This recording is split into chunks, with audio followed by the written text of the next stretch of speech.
Right.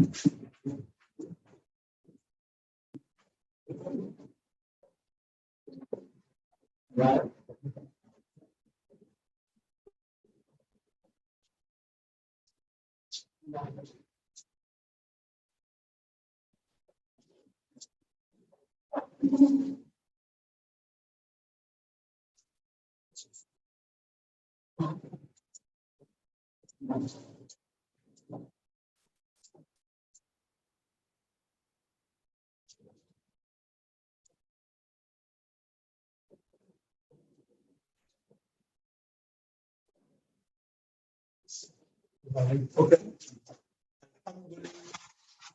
السماوات والأرض وجعل الظلمات والنور ثم الذين كفروا بربهم يعدلون. الحمد لله الذي أنزل على عبده الكتاب ولم يجعل له عوجا. الحمد لله الذي هدانا لهذا وما كنا لنهتدي لولا أن هدانا الله لقد جاءت رسل ربنا بالحق. Okay, so this is our first of a summertime program, but inshallah it won't be only a summertime program, but it'll be an ongoing program. And the first portion of this program is a program in order to learn the Arabic language.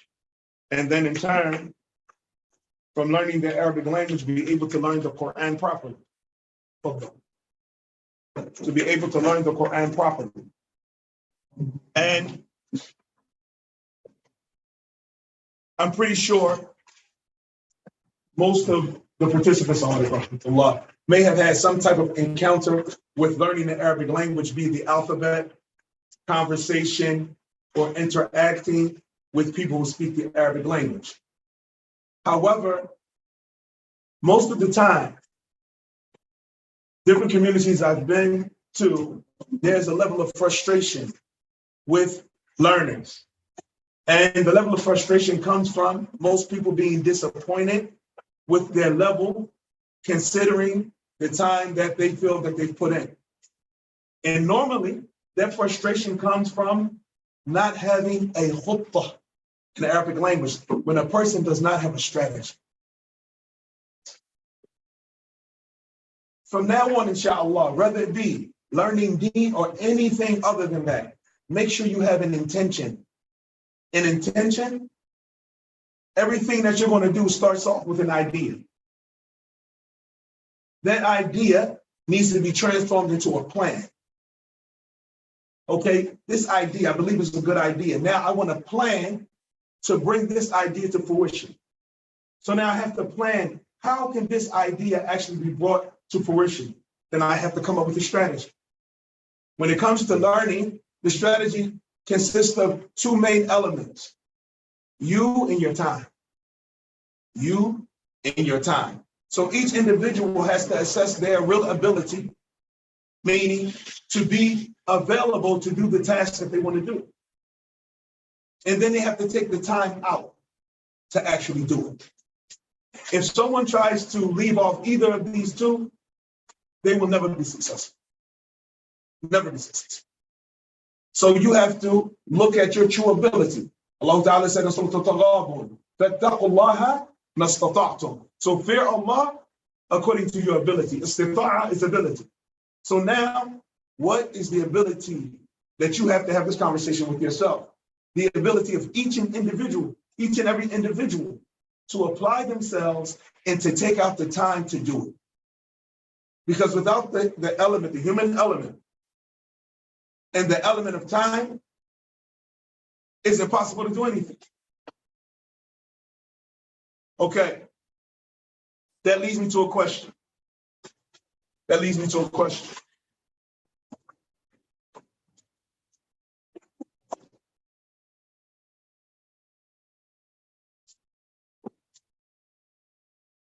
How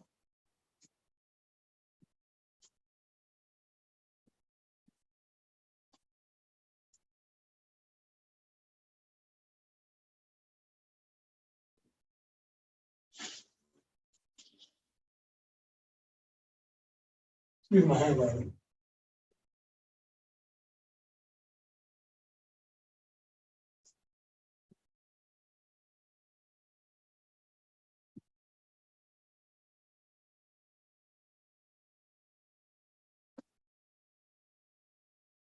This is the question. Excuse the handwriting. How do we assess the value of a thing? That's the first question in this class. Time and effort. Time and effort. Anyone else? The importance. How often you're going to use it? Any other answers? Again? What you gain from it. Nah. Naam Jihad. The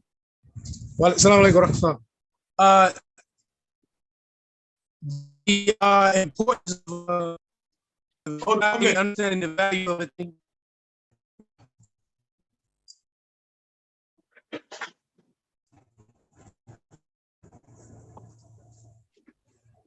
Okay, repeat what you said.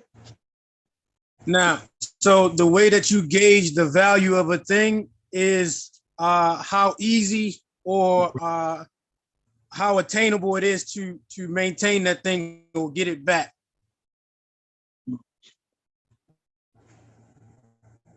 And the speaker is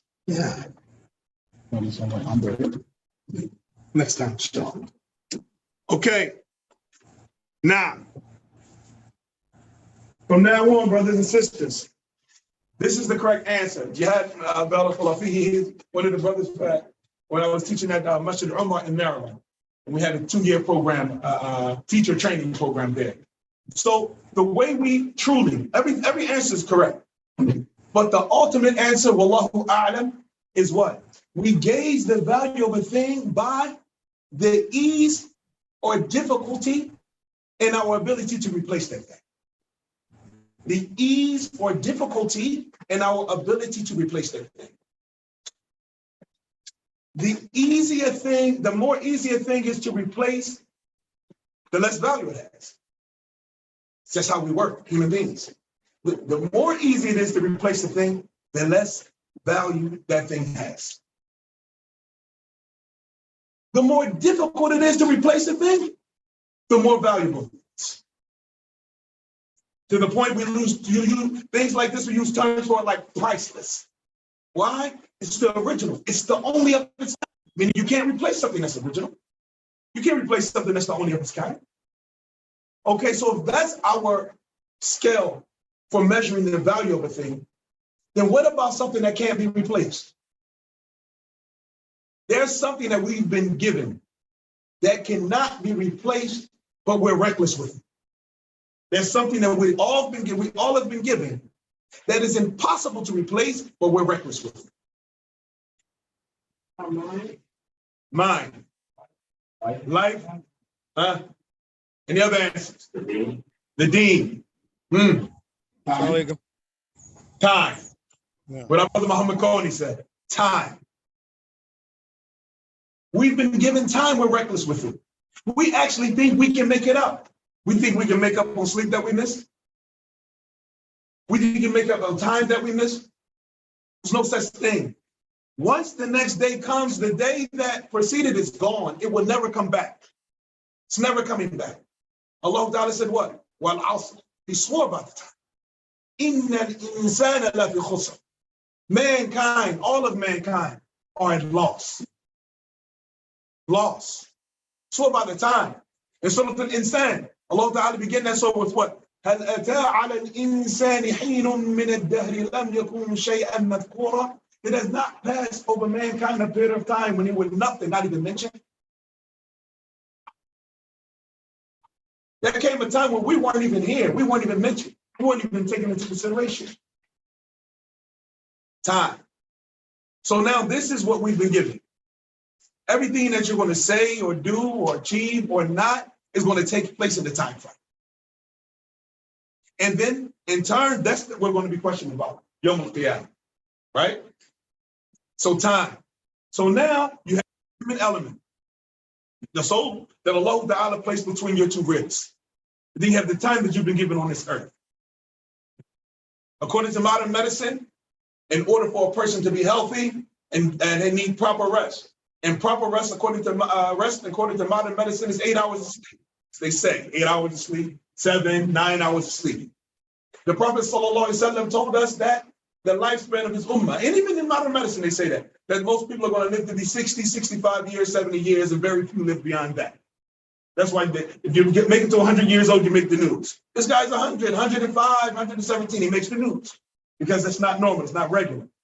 So if we take the normal lifespan according to the Sunnah and according to modern medicine, 60, 65 years old, and if we sleep 8 hours a day, that means a third of your life is going to be gone in sleep.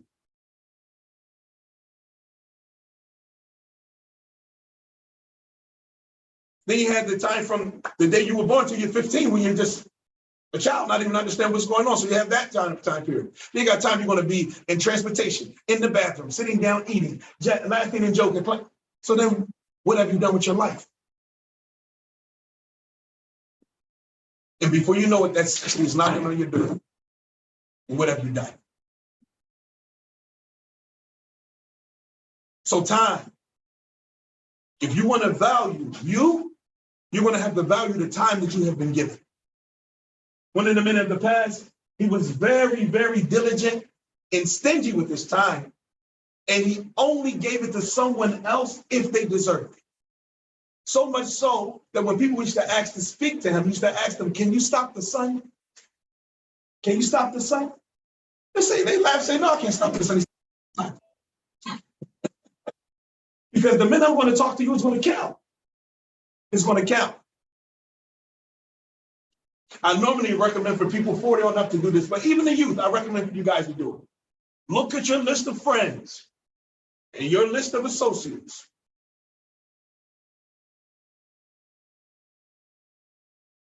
You're either going to find 3 types of people that you need to be dealing with. Someone that benefits you in dunya and deen, it's top of your list. Someone that can benefit you in dunya and deen, or I should say it in reverse, in deen and dunya. That's the top of your list.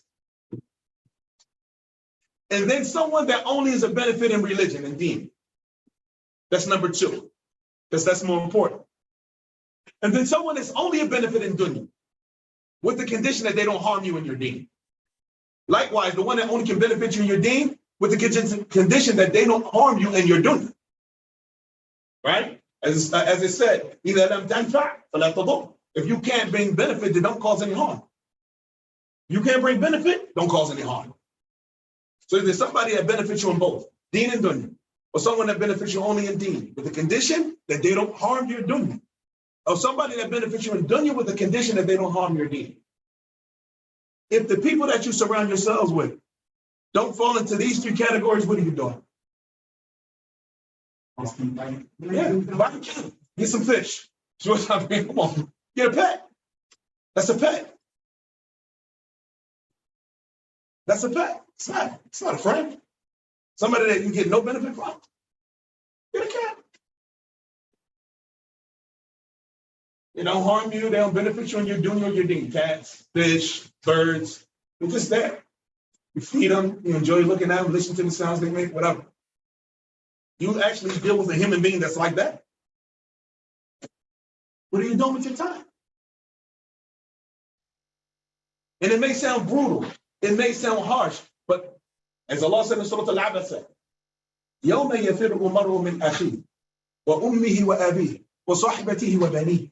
The day that a man will flee from his mother and father, and his wife and his children, each of them will have enough concern of their own to make them indifferent to the other. Not going to worry about anybody else. So if you can convince yourself not to worry about people that don't benefit you now, then you save yourself from the stress or some of the stress on that day. This is just a trial period. We're in preparation. So time. So now, learning the Arabic language is so important. It cannot be reiterated enough. Why? Because the Quran is in Arabic. The Quran is in Arabic. You keep worshiping our Lord through translation? We already said it the other day. Would you do it if it was your money? That somebody had to translate you how much you earn. You had to trust that they were telling you the truth. Oh yeah, this week you only made $175. What? I came in every day. I know, but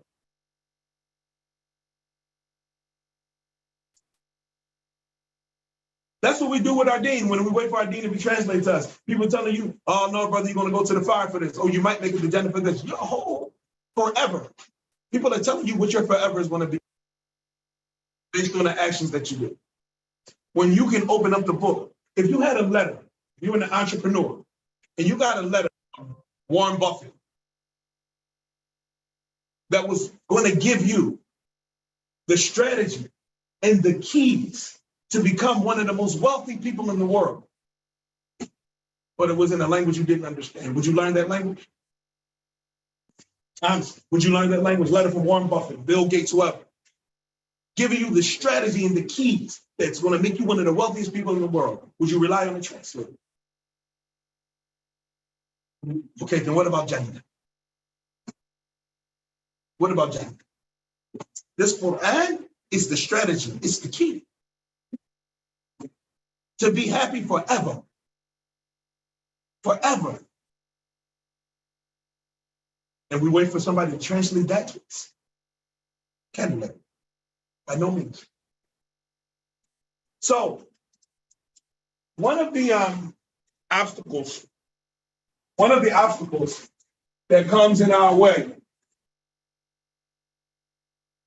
is not having, as we begin, not having a strategy. And not having a strategy normally comes from not understanding what an individual is delving into. What am I doing? So, first and foremost is the Arabic language. And of course, when studying, just as a note, nothing comes before the Quran. No science, no book, nothing comes before the Quran, except for the Arabic language, because that is the language of the Quran. It's the key. You get the Arabic language, now you can understand what your Lord said to you. Stop waiting for somebody to say, oh, Allah said to you this, Allah said to you that, Allah said to you that. This is a letter to us, to mankind, from our Lord. He gave us that much consideration. He said letter after letter after letter, warning us, admonishing us, guiding us. And we just want to take this letter, this important letter, and put it on the shelf, put it on the dashboard, in the glove compartment, between the seats. A letter from Allah.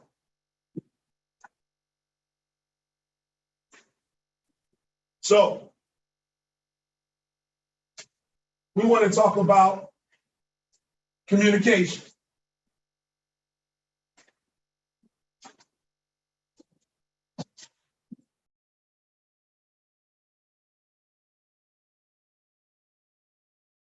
You see that? Yeah, can you see the board? Not too clear. Kind of hard to see. I'm trying to help you.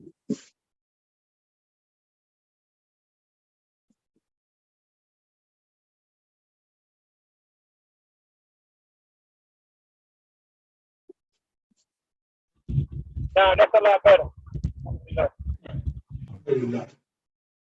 Okay, communication. Language is a means of communication. And a lot of times when we think of language, we think of words. But the human being, different from any other being in the world. This is our introductory class. There's going to be more note-taking connected directly to the language and Quran when we get over this. But this introduction is very important. This introduction is going to be, inshallah, if a person pays attention to it, pays attention to the instructions, it's going to be the fuel that causes you to continue. Because it's easy to start, but we have an issue with finishing, right? Pretty sure we've all started programs before, whether it be a Quran memorization class, Tajweed class, and this, we get to a certain point and then we drop off. A lot of times in my personal experience, and I can't guarantee this for everyone else, is that once the importance and the reason for this particular science was explained to me, and me assessing my own life, put it in its place of importance in my life, then that's what allowed me to continue. Because it had a level of importance and I put it in a schedule like, okay, I need to study this at this point. Once I finish this, now I need to transfer over to this. So now, once I get to that point, this is what I have to be doing in order for me to get to the next level. So this right here is going to, inshallah, break down the reality of language learning. And that doesn't just have to do with Arabic. You can take this and apply this to any other language, but Arabic, of course, is the language of the Quran. Human beings communicate in 5 ways. Everything that's in our communication is summed up in 5 items. 5 items.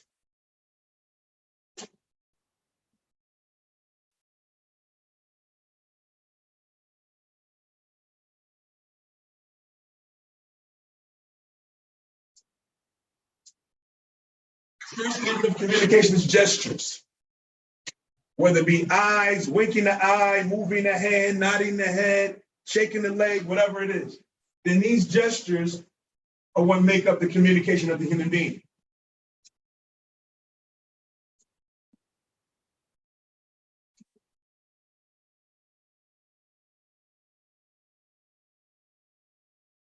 The second one is sound.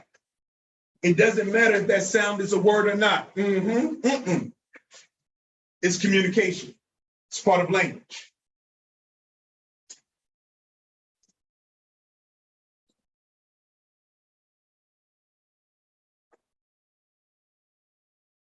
Symbols.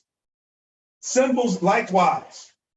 Symbols, whether it be like the plus sign, which is a symbol for adding, the minus sign for subtracting, the division sign for dividing, and so forth and so on. These symbols are also means of communication. Shapes. We communicate using shapes: rectangle, square, octagon, circle, hexagon. All of these are shapes. Many of them are used in what do you call it? Engineering and not landscape, architecture. They communicate with these shapes how the building should be, or how whatever's being designed should be, through shapes. And then we have signs.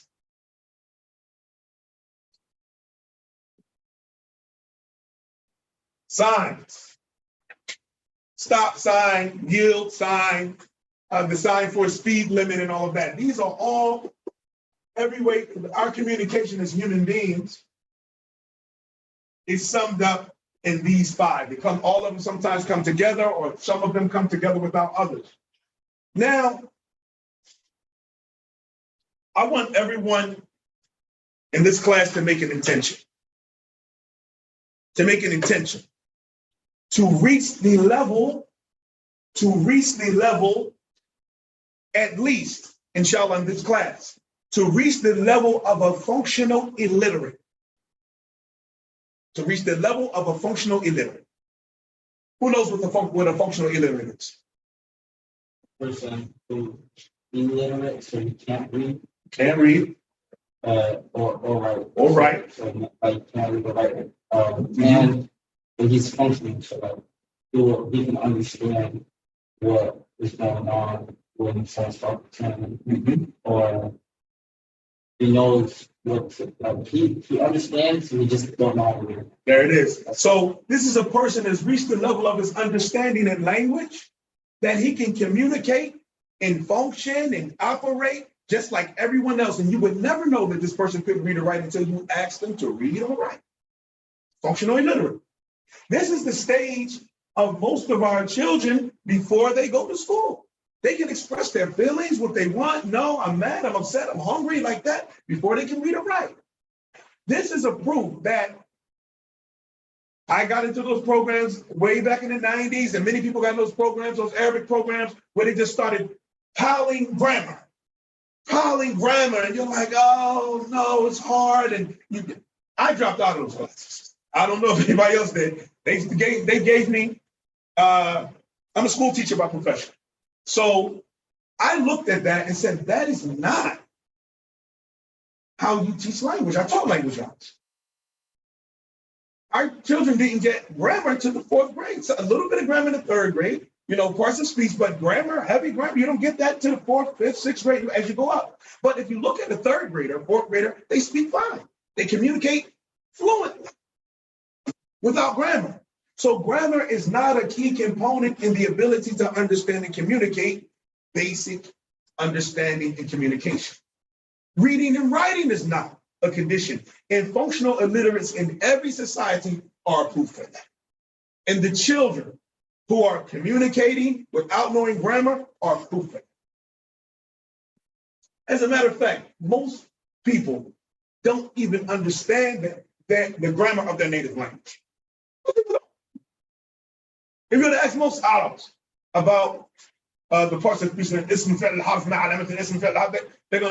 not gonna know.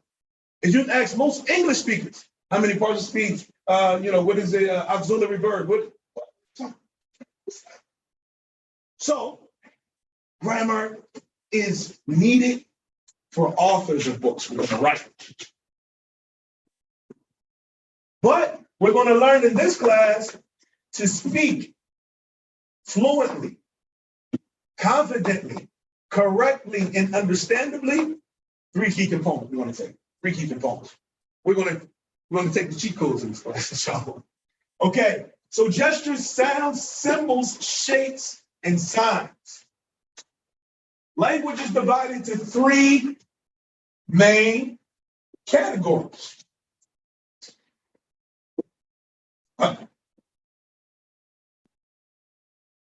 That's not a map. Three main categories.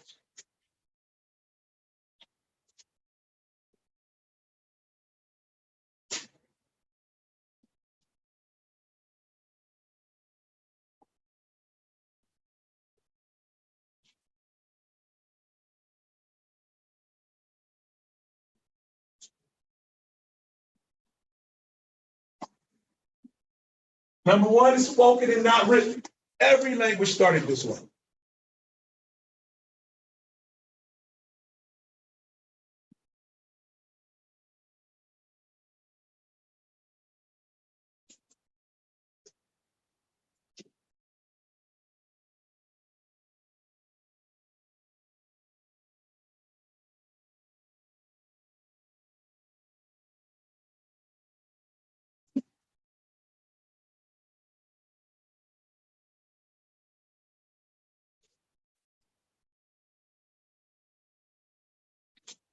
Spoken and not written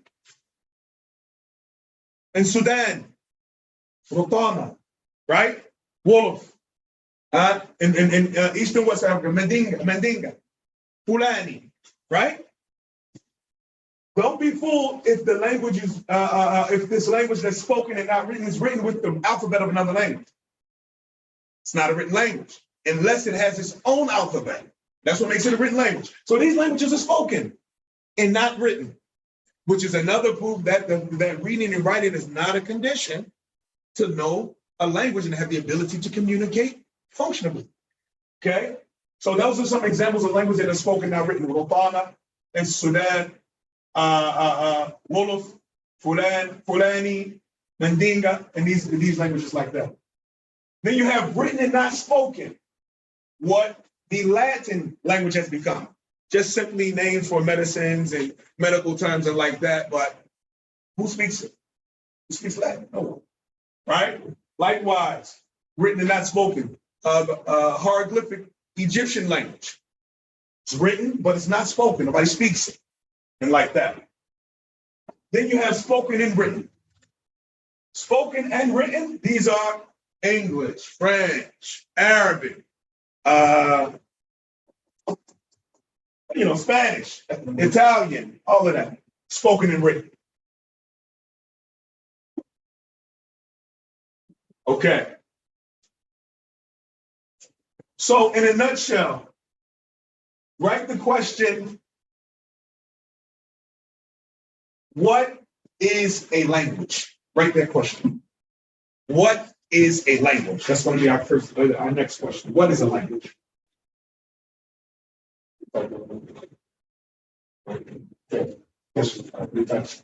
Yeah.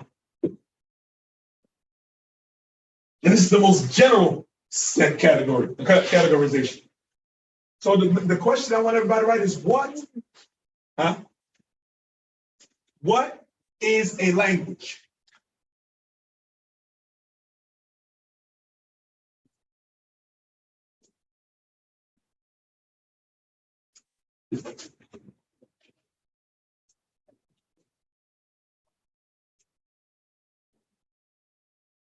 What is a language?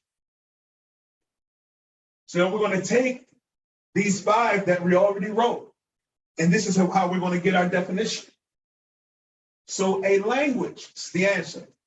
A language is a group of gestures, sounds, symbols, shapes, and signs.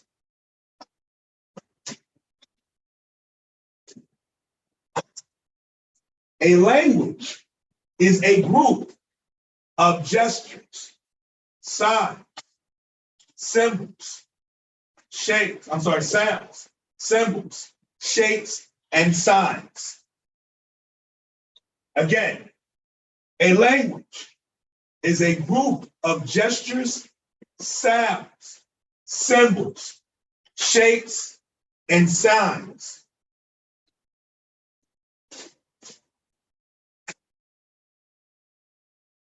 That carry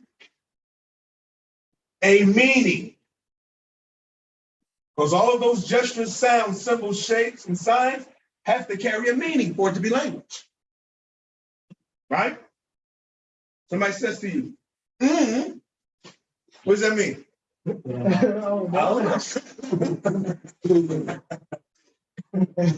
doesn't have to be a word. If I say, no. Right? So, gestures, sounds, gestures can be facial expression. When your parents look at you like this, what does that mean? Okay, they have to say a word, right? There we go. So gestures, sounds, symbols, shapes, and signs that carry a meaning. So any gesture, any sound, any symbol, any shape, any sign that doesn't carry a meaning does not fall into language. Does not fall into language. That carries a meaning used by a group of people. That's the next part of it. Used that carry a meaning, used by a group of people to express their wants and their needs to one another. Used by a group of people to express their wants and needs to one another. It's a language.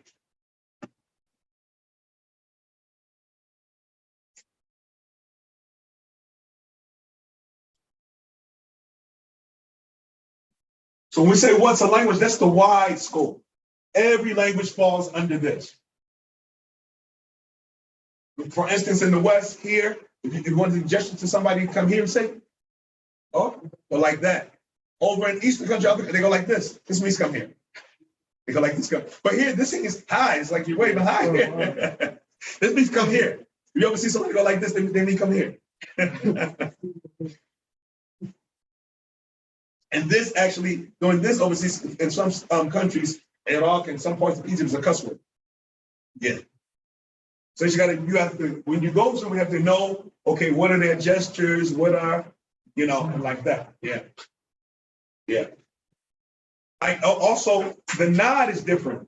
In Egypt and Tanzania and other countries, the nod is different. Here, we say yes by going down, up. They go up, down. You want to go? So they go up, down. They don't go down. They don't go like this. They go like this.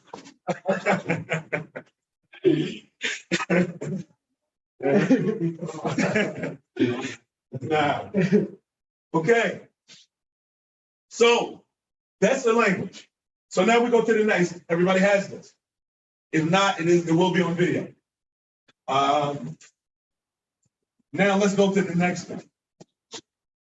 So what is a language? So we're going to go from the biggest And the most vast component to the smallest component. To the smallest component.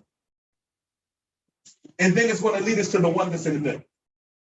So next, write down the question, and I'm asking you to write it down without writing it because I write slow, and I don't want you guys to, just to take up your time while I'm just trying to write it.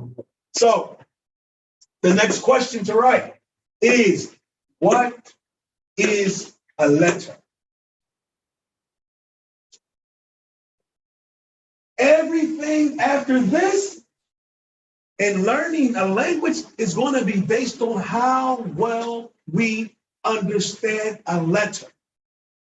The smallest unit of language is a letter. Smallest unit of language is a letter, and it's the most important unit. Everything after this is going to be based on how well you understand that letter. What is a letter? That's the question. What is a letter? Is the question. Something like this, like a sound. You're so close. Say that again. He said something that makes up a sound. He's very close. What is a letter? He said something that makes up a sound. What? Something that makes up more than one sound, like I, E, U. Okay, something that makes up more than one sound. You both are very close. Close enough. Close enough. A symbol that completes the answer. So now let's put what he said with what everybody else said. So a letter is a symbol that does what? Make the word represent the sound. It represents a sound. A letter, write that down. What is a letter? The answer is a letter is a symbol that represents a sound.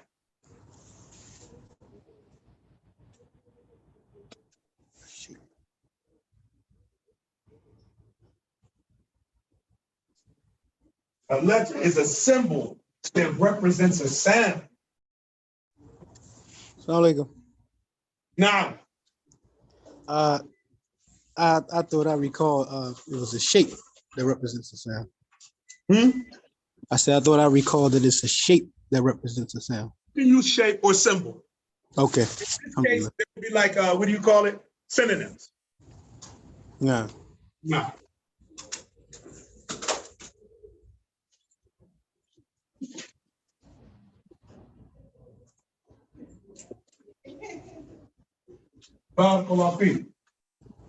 So now, it's a symbol or a shape, as our brother Jihad indicated too, that represents a sound. I really want you all to soak this definition in. Why? Because the biggest mistake that's made that continues to be a problem for people learning languages is the letter problem. When a person has a problem with the letter, then it turns out to be a problem with the word. That problem with the word turns out to be a problem with the sentence. And then after that, that's it. That's it. So each letter, please pay attention, brothers and sisters. This is very important. This is your foundation. Please pay attention. You can use this, inshallah. I promise you, by the permission of Allah, you can use this class in any other class, and you can even learn multiple languages using this concept. I'm trying to give you a strategy. Okay. So a letter is a symbol or a shape that represents a sound. Right? For the title of this, the characteristics of a letter. The characteristics of a letter.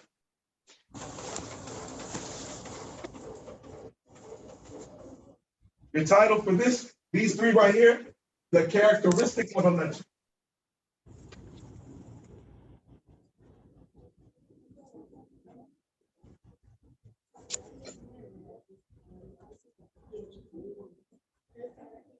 Everyone has been through this, learning one language or another. However, it wasn't said to, I don't remember being said to me.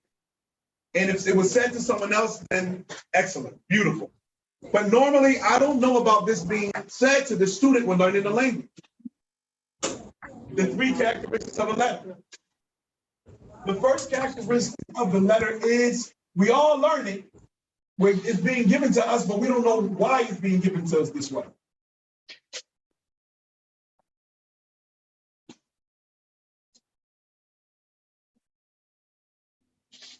The first characteristic is its name. Its name. When we were taught the ABCs, that's what they were doing. They were telling us the names of the letters. That's what it was for. A, B, C, D. For.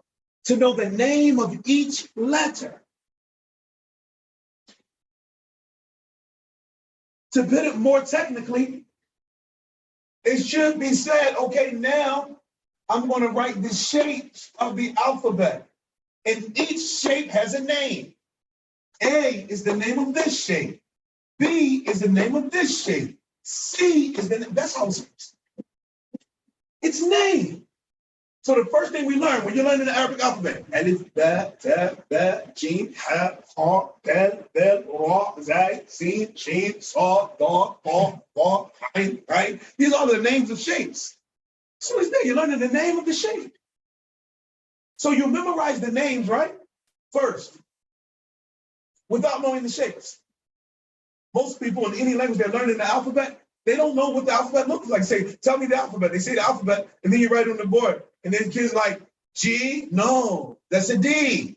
K, no, that's M. Right? So if it's explained from beginning, when we take the alphabet, we're going to be learning shapes in their names. The benefit of knowing the name of the shape is so that you won't call one shape the other shape. And because each shape has a name, once I tell you this shape is called Elif, later I'm going to also tell you that that Elif makes a certain sound. So whenever you see that shape, I need you to make that sound. This is Ba. That's the name of that shape when we write it. This Ba has a sound. When you see that Ba, I need you to make that sound. The sound that I attribute. So I'm going to show you the shape. I'm going to tell you the name of the shape, and I'm going to tell you the sound that is required to be that shape is. This is how it's done. Okay, its name. That's the first characteristic. Then its shape. After you memorize the alphabet, what do? They begin writing the alphabet for you. Then you have to now remember that shape. Once you get the name of it, then you have to memorize the shape of it. This is how this looks. It's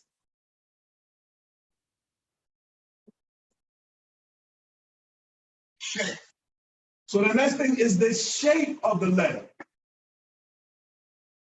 And last but not least, definitely last but not literally, because this is the most important part, it's sound.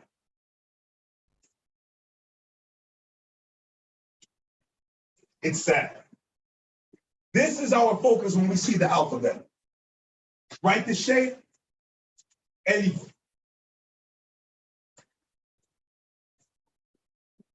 That's the name. The name of this shape is Elif. Its shape is what you see.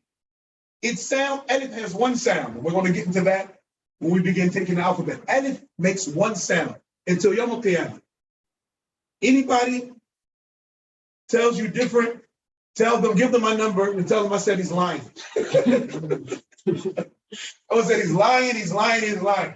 Anybody tell you Elif can make a sound other than it's Elif.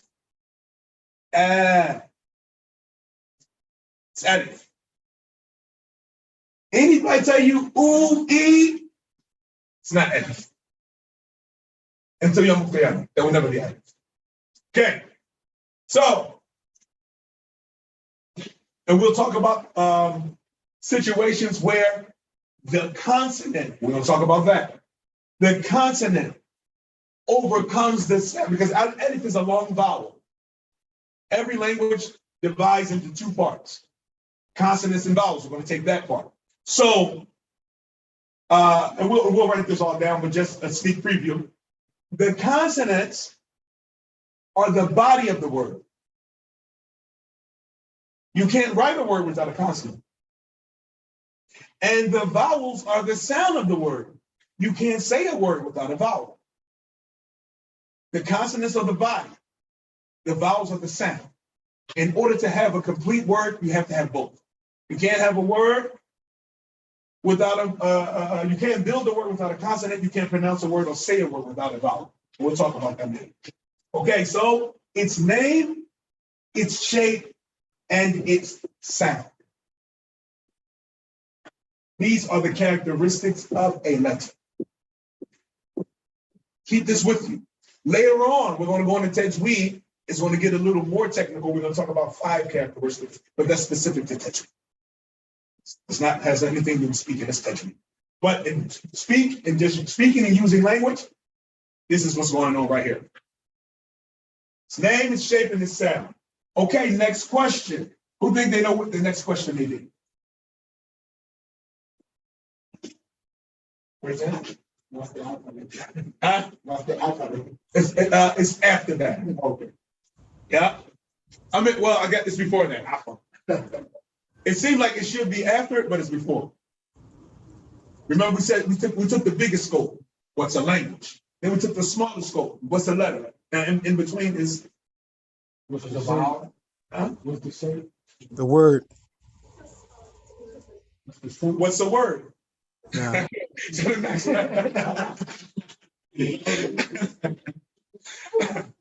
okay, what's a word? Now, so write that your next title. What is a word?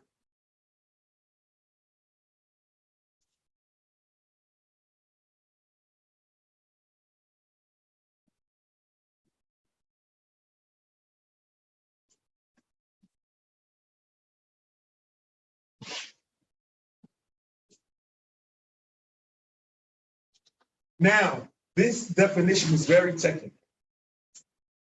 Another piece of advice. Do not, when it comes to definitions, do not begin paraphrasing things until you get a firm grasp on the discipline that you're studying. So in stage 1, you're going to be verbatim about everything. Verbatim, everything, exactly how it was said. It was said just like this, definition word for word, exactly how it was said. Later on, when you begin to make your transition and you get into, let's say we go through the program, Lisan al-Arab, the Arabic tongue for non-Arabs. At that point, you're going to be given some tools, right? These tools are going to allow you now to begin giving your own take on the science and paraphrasing and putting it in your own words. But in the beginning, my advice to my brothers and sisters is to be very literal with everything that we're taking right now, because we're in the beginning stages. Now, what is a word?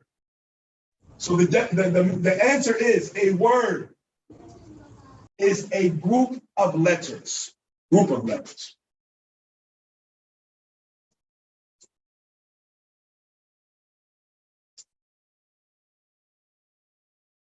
A word is a group of letters.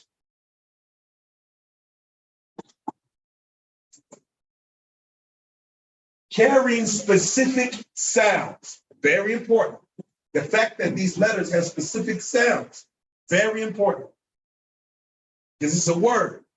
We know that. If a person does not say the word according to the sound that those letters represent, we're not going to understand what he's talking about. We're not going to understand what he's talking about. A word is a group of letters carrying a specific sound.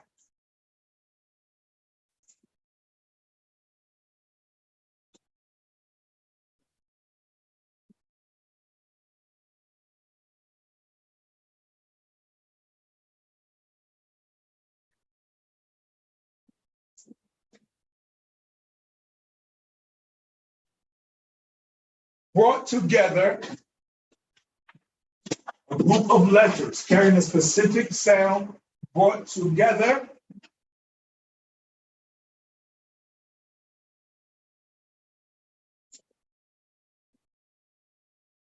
to point to a specific meaning.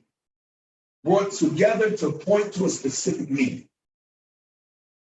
So these are the two things that would make a word not accepted or not understood.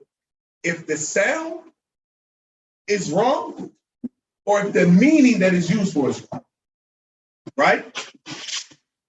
Specific, and that's a troublesome word for Americans, right? Specific, a lot of people say specific, right? I'm talking pacifically to you, and I'm talking Atlantically to you.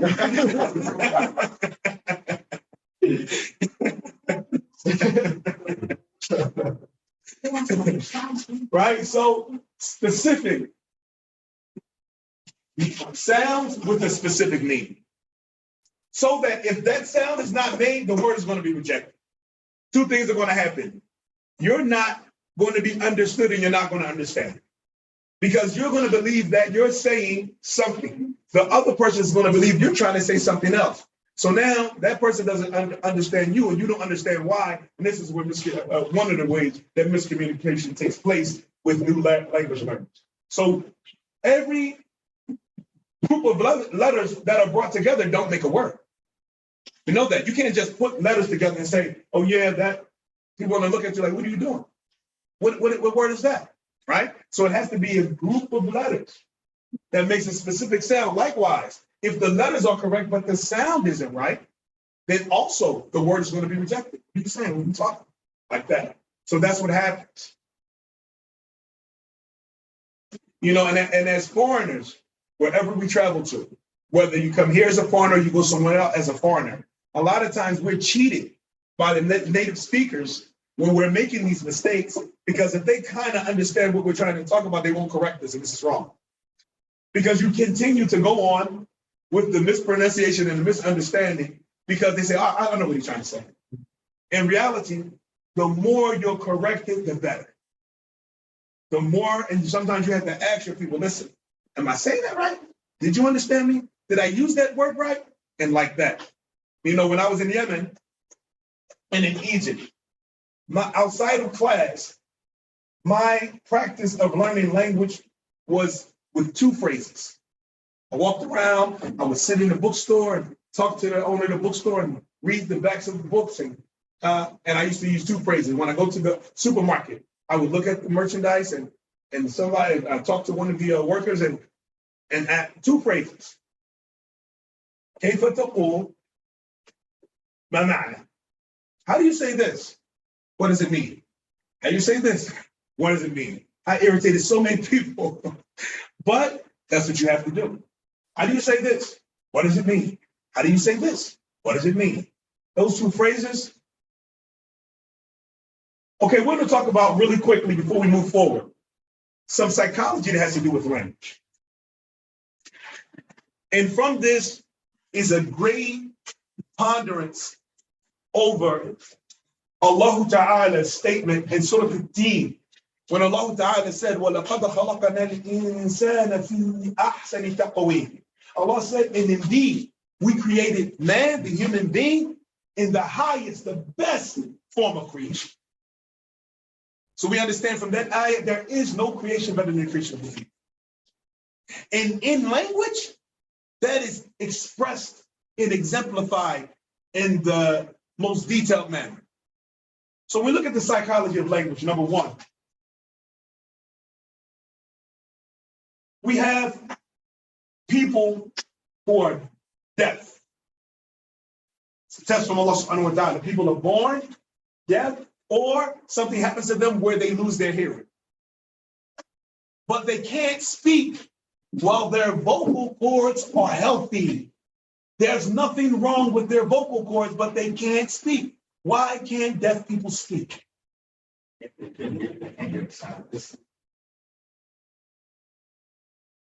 From that, it teaches us that when you're learning a language, to listen more. Listen, listen, listen, listen. Why? Because number one, your ear has to become accustomed to the sounds that the people are making to the point that the sound becomes normal.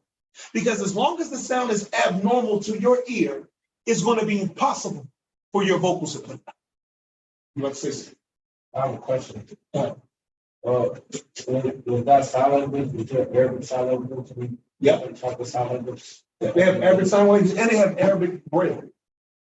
Yeah, for the blind and the deaf. Yeah. So they can't hear. So it shows that hearing is paramount in order to produce the sound. They use apparatus now in order to transfer that sound through vibrations to deaf people so that they can begin forming words. That you have deaf people that are now being able to form words. But if you want to speak another language, number one, we have to be humble. When you're learning someone else's language, you are a guest in their house. Their language is like their house. So you're a guest in their home. So as guests, we want to be respectful, meaning that we're not going to be, and you know, it's American culture, we're not going to be cocky and arrogant. Now, you know what I mean? I ain't got to say it all like that. You know how people talk about it. No, that's that person's language. If you're going to speak somebody's language, speak it the way they speak it, right? So do not be led by shyness or arrogance not to try to perfect the sound. Perfect the sound. Don't become fluent, become native. Don't be satisfied with fluent, meaning that you can speak consistently without break and understand this. And that's fluency, even if your pronunciation is wrong. No, you don't want that. You want to speak natively. You want to enter that language. You want to own that language. Right? So this is an amazing sign from Allah subhanahu wa ta'ala that what? The vocals can be totally healthy, but the person cannot produce a sound because they never heard it. So listening is paramount. When you begin listening now, I'm going to start sending some videos into the groups in order for you just to listen. You're not listening to memorize the words. Don't rush it. You're listening to get yourself accustomed to, in the beginning, it sounds like it's all mushed together. All mushed together. When I'm overseas and I'm talking to somebody on the phone in America and I'm speaking English, my children are laughing. And I'm like, what? They say, you sound... He said, why do you sound so long when you speak English? It sounds long. I said, what do you mean it sound like? They said, woo. He said, English sounds long and stretched out to them. I remember before I was Muslim, and I heard Muslims talk, right? The main letter was kha. And it's like, it sounds like you're trying to spit. Like, it's like everything was, right? So everybody, before they learn the language, it's strange. The sound is strange. It's strange. Then you get to the level in which you're accustomed to it. It starts sounding normal. The sounds become normal. Once the sound becomes normal, then you can embrace it and begin to say the sound exactly how you heard it. Down to the point I want to make about the human being that Allah Ta'ala, as he said, and the difference in your colors and your languages. And that is a sign. So now, if we look at the vocals of it, every other creation that Allah Ta'ala has given vocals in order to make sound. They're restricted to a specific sound, even between the dogs. A Chihuahua doesn't sound like a Rottweiler. Rottweiler doesn't sound like a pit bull. Lion doesn't sound like a tiger. Tiger doesn't sound like a cheetah. And they can't learn each other's language. Lion can't talk cheetah. Cheetah can't talk parrot. Parrot can't talk eagle. Each bird has a different sound that it makes. SubhanAllah. Take the human being. All of these different languages. Allah Ta'ala has given the human vocal to imitate every single sound that it hears, human or not. People can make bird sounds, cat sounds, dog sounds, cow sounds, machine sounds. If you let a human being listen to a machine long enough, he can put out that exact sound that the machine makes. Ahsan taqweem, the best creation. Nothing else can do that. We can make the sound of any and everything that we hear. We listen and we intend to do that. So then that lets you know how easy language is. You never, I'm pretty sure, I'm not gonna put anybody on the spot, I'm pretty sure that most people in here can make the sound of a cat. Right? How many classes did you take in cat?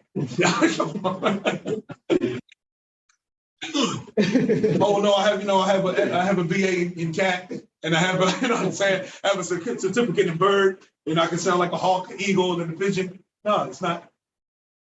But just by hearing it. So now your plan is, at least if you can, I know everybody has busy schedules, work, school, and like that, but if you can, try to make up time, like we talked in the beginning, try to cut out time for yourself.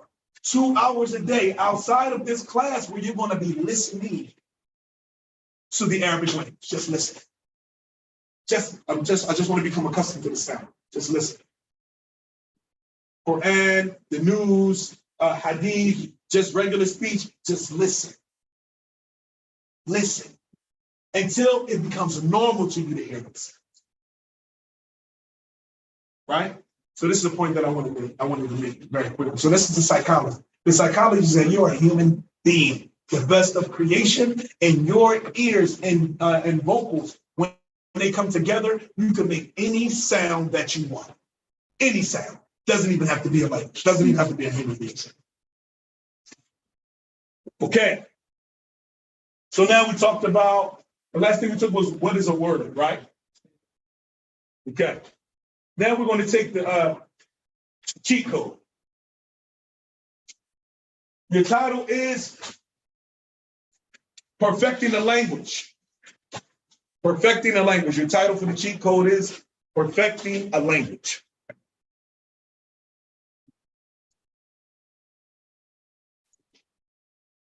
Your title for the cheat code is Perfecting a Language. Perfecting a language is based on 3 foundations.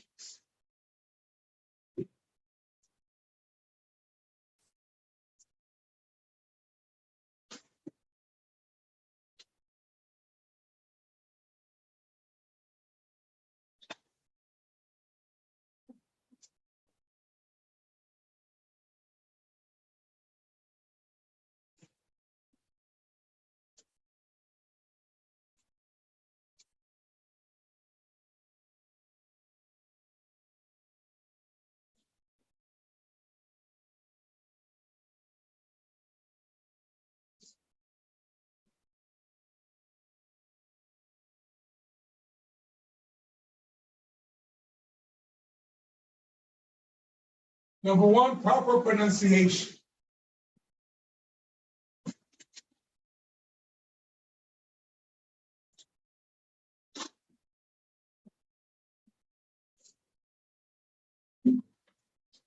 Number 2, sentence structure.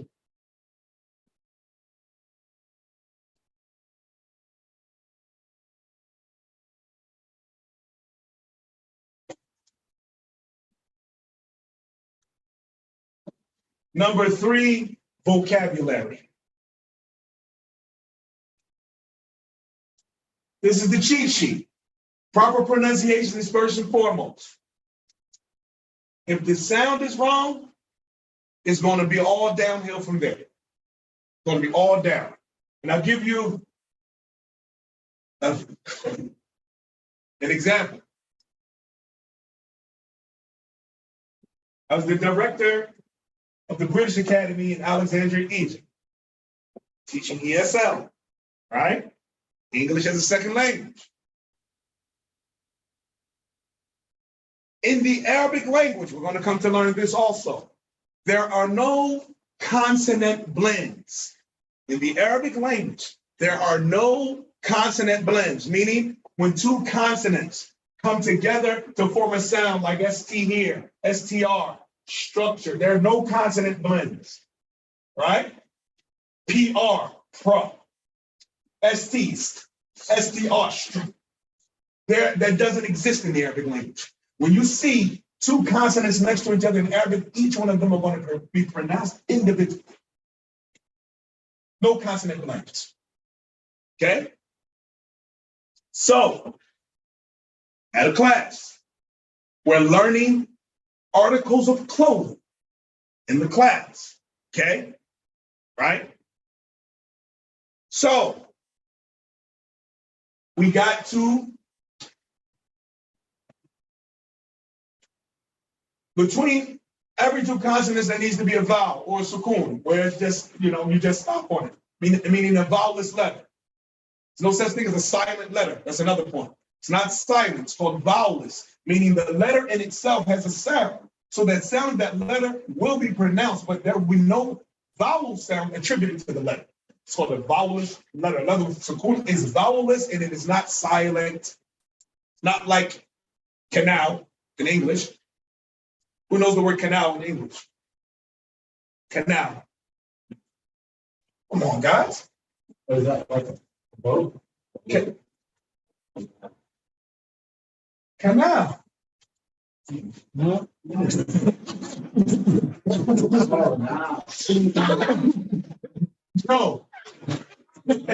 fell into the trap. No. So there's no silent letter. There's no silent. I mean, in Arabic, there's no silent letters. So we got no canal in Arabic, none of that going on. Right? No. Right? So there's nothing like that. That's why people say, even out they say, do you learn Arabic? Arabic is the hardest language in the world. I said, no, it's not. No, it's not. Arabic is the easiest language in the world. But, well, I can't say in the world, I don't know every language in the world, but from the languages that I've learned, Arabic has been the easiest language because every single rule has a reason. Only with extreme exceptions. Every rule has a reason. Canal. Why? Line. Grab. That ends GH. That ends PH. Why? So, Arabic, the rules are structured. Anytime you're going to be given a rule, it's going to remain consistent. That is the rule. It's going to last with you better. In English, you're going to say, you're going to be told, okay, this is the rule. Well, except for this and that, except for, there are more exceptions in English than there are rules in reality. So it's the most difficult one. Anyway, so proper pronunciation. So when I'm teaching the class, we got to articles of clothing, and excuse this example, but this is a real example I can give you the importance of knowing these differences between the language. So we got to the article of clothing known as, and I want people in the class to say this word. Pants. Right, pants. I agree. I don't think anybody here would say it different. Well, there are no consonant blends in Arabic. So for the Arabs, to them, you need a vowel here. It has to be some kind of vowel here. They want for the kasra, which, like the I sound. So now what were they saying? They don't say B, they say B. Yeah, they said banties. They say, so I'm saying, actually, you cannot go to America and go to the store and actually, you're going shopping, you're a man. Right? Those are blue banties. No, for you or me, no. Okay, so that's the danger of mispronunciation. That's the danger. Okay. Likewise, in Arabic, we have letters that we assume because of C and S, for instance, in English. That's another thing. Let's bring this point. There are no two letters in Arabic that make the exact same sound. There are no two letters in Arabic that make the exact same sound. Not like C and S, C, sin, S, sin. There's no such thing as that in Arabic. So, sin and saw, they don't make the same sound. They do not make the same sound. And if a person puts the sound of either one of them in the place of the other, he will change the whole meaning of the word. Give you a clear example. Let's go with ha and ha. We say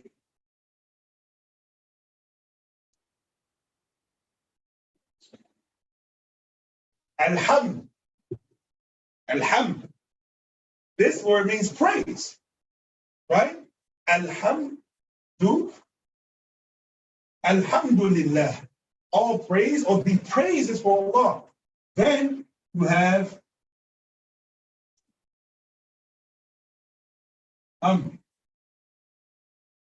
yeah. Alhamd. With the ha, ham. One is ham, and the other one is ham. Right? This means praise. This means death. To rap. So if we mispronounce that when saying Al-Fatiha, what are we saying this for Allah? Huh? Dangerous, right? So somebody gets a what's the difference again? Ha, ha. You breathe out. Ha, ha. Now, the ha is like you breathe in.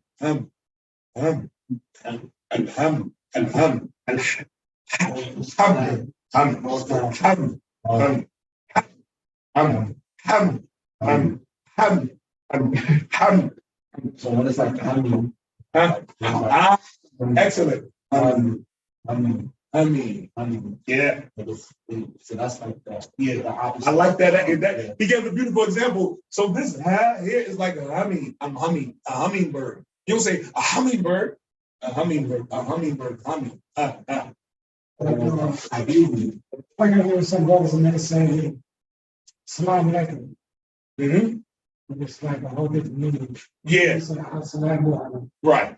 Well, you can say salam. Salam is it's okay, even without alif wa lam. They say, Salam alaikum. Yeah, So everybody, Salam alaikum. Wow. yeah, Just one Yeah. word. yeah, because you're just pushing it all together. No. Assalamu alaikum or salamun alaikum. You can say without alif wa lam or with alif wa lam, and it will have the same meaning. But as-salam is strong because it's definite. Salam is indefinite. As-salam is definite, is from the names of Allah. So this is the danger. Likewise, another two words. Sod.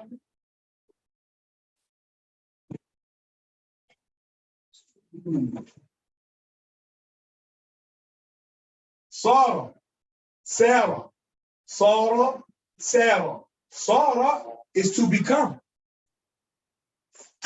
Sarah is to travel or traverse. Right? So the difference is Saul, Saw, sad. Saw, sad. Saw, sad. Saw, sad. And be careful. I used to do this. The saw sometimes is hard. Saw. The letter is saw. But don't say saw. Don't say saw. It's saw. Saw. Saw. Yeah. Because the sound comes from passing the air over your tongue. Saw. And the scene is you're almost smiling when you say scene. Scene, saw. Scene, saw. Scene, saw. Scene, saw. Saw. Sad, sad, sad. Saw, sad. Saw, sad. Saw, sad. Saw, sad. Now, we'll go over that when we're going to go over the sounds of the letters like that. So this is very important. This is very important. We can change the whole. In fact, I saying death to Allah. All death is for Allah. It's serious. Serious. Now, okay, vocabulary. Does anyone right now? I can keep going. If anyone needs to get some water, something like that. So I need a break. If anybody needs a break, we can take a 5-minute break. Okay, let's take a 5-minute break.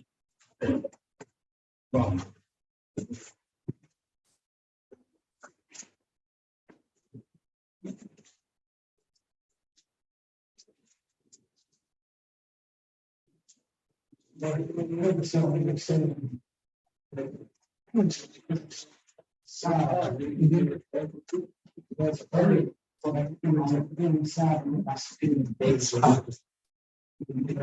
didn't know that.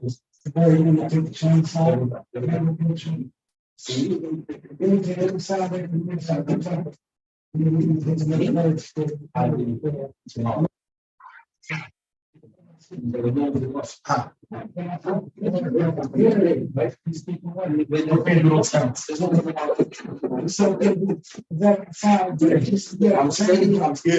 this was like very, training coaches already on. Say silent. Understand yourself silent. Who's very automatic, using the words, and it makes that sound. That's amazing. say I'm gonna be like smack. Don't say that we would care. Just go out to the building. Next one, so good. I did like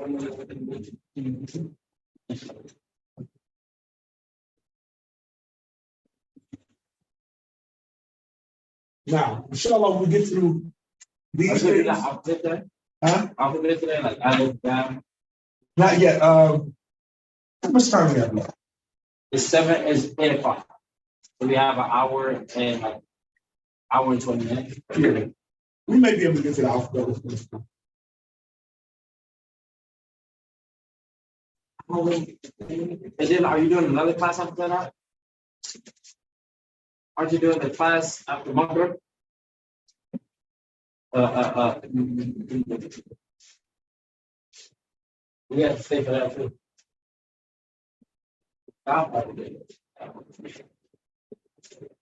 No, my dad there. I would be my mom playing that. He taking it.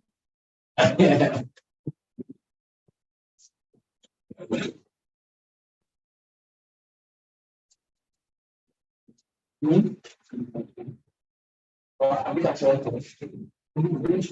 And cut out also that. Oh, I didn't have a question.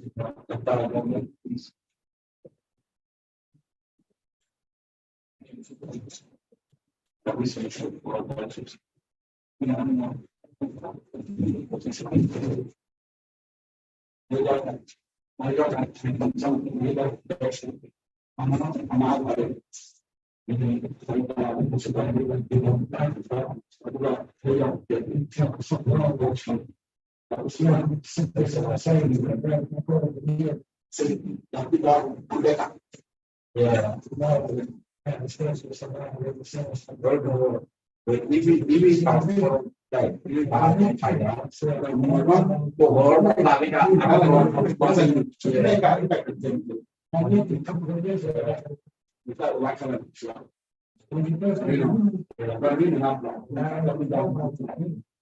I didn't say exactly what we were about.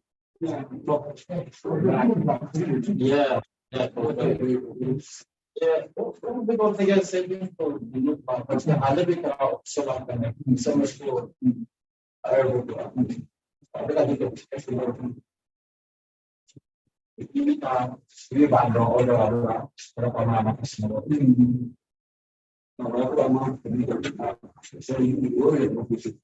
so we got well, we're not like maybe kind of too much. I jump in boy, I jump in boy, I think it's used. Yeah. We careful. Now it's by an hour.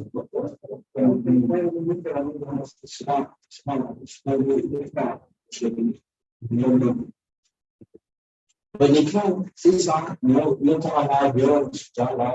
I think I refer to the first time. And so then I will hopefully if you know financial, which you know,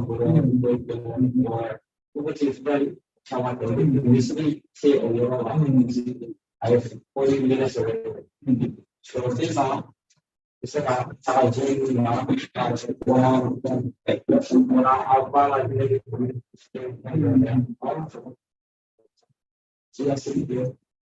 We don't no, or we like to like it. No, no. I'm sorry for you. So I want to do it. Not that we are so good. I mean, the technique, but share. I see what I said. Yeah, I ever see like the little time that I was see like, and now I'm like that. I was going to I report about it. I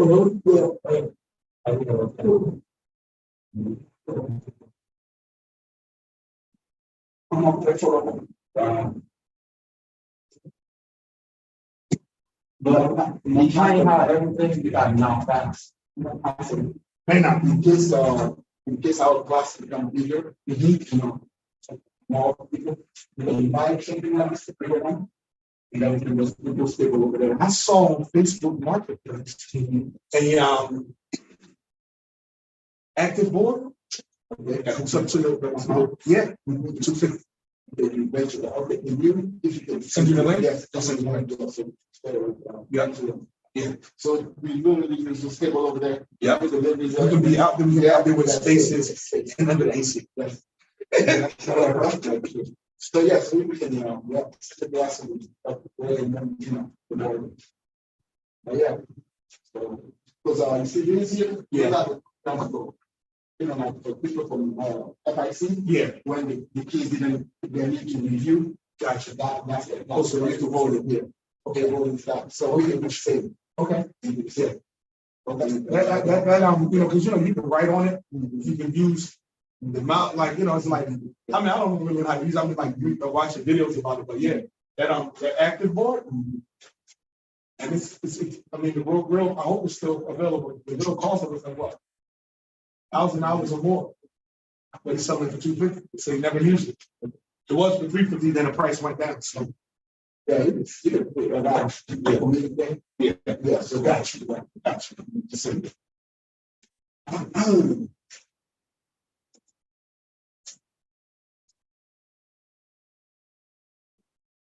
Is your video off or is it still running? The recording, is it still recording? Or is it off? It's not off because it's on YouTube. I don't know how you're going to, yeah, the one with it. Yeah, I don't know what is YouTube. Yeah, you can pause it. You can. Oh, yeah, you can mute, yes. But that's what you want to record, right? Or you can remove.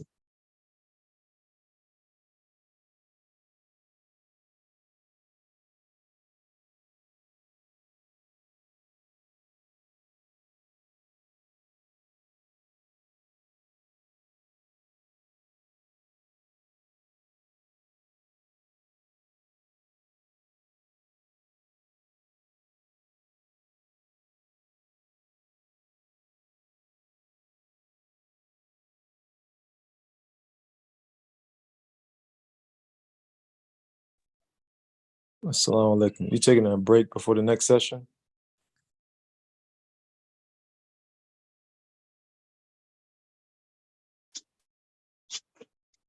You was muted, Sheikh. You was taking a break for the next part. Nah. JJ, alhamdulillah, okay.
So far, how many people have joined in the class? Many people will come in.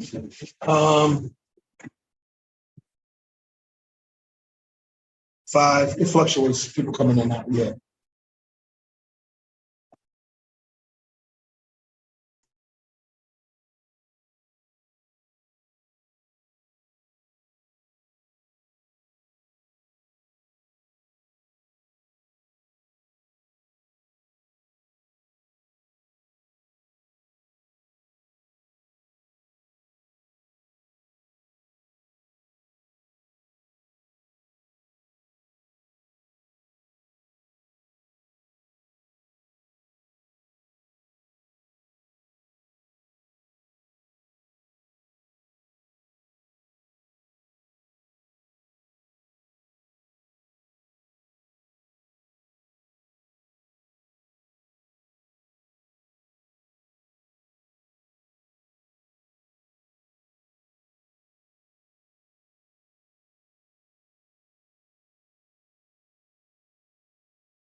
Okay.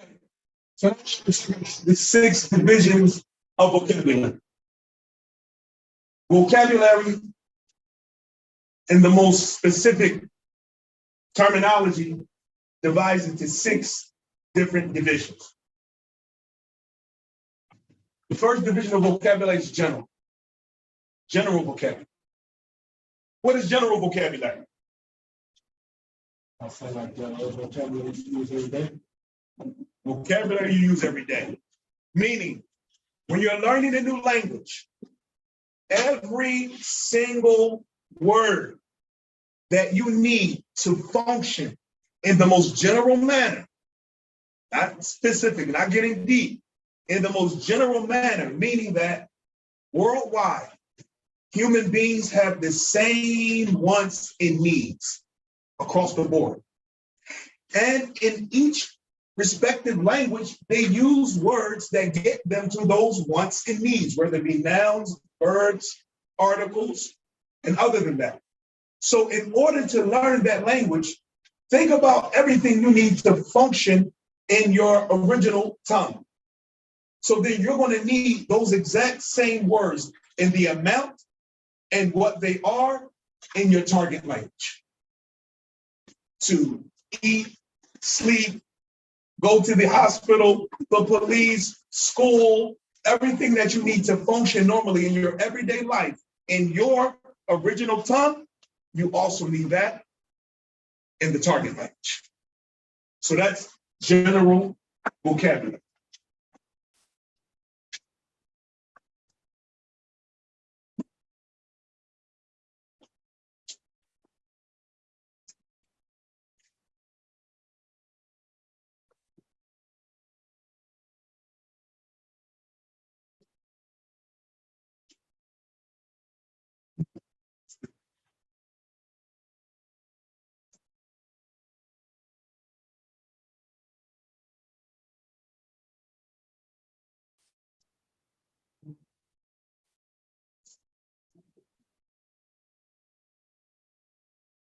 Words with meaning.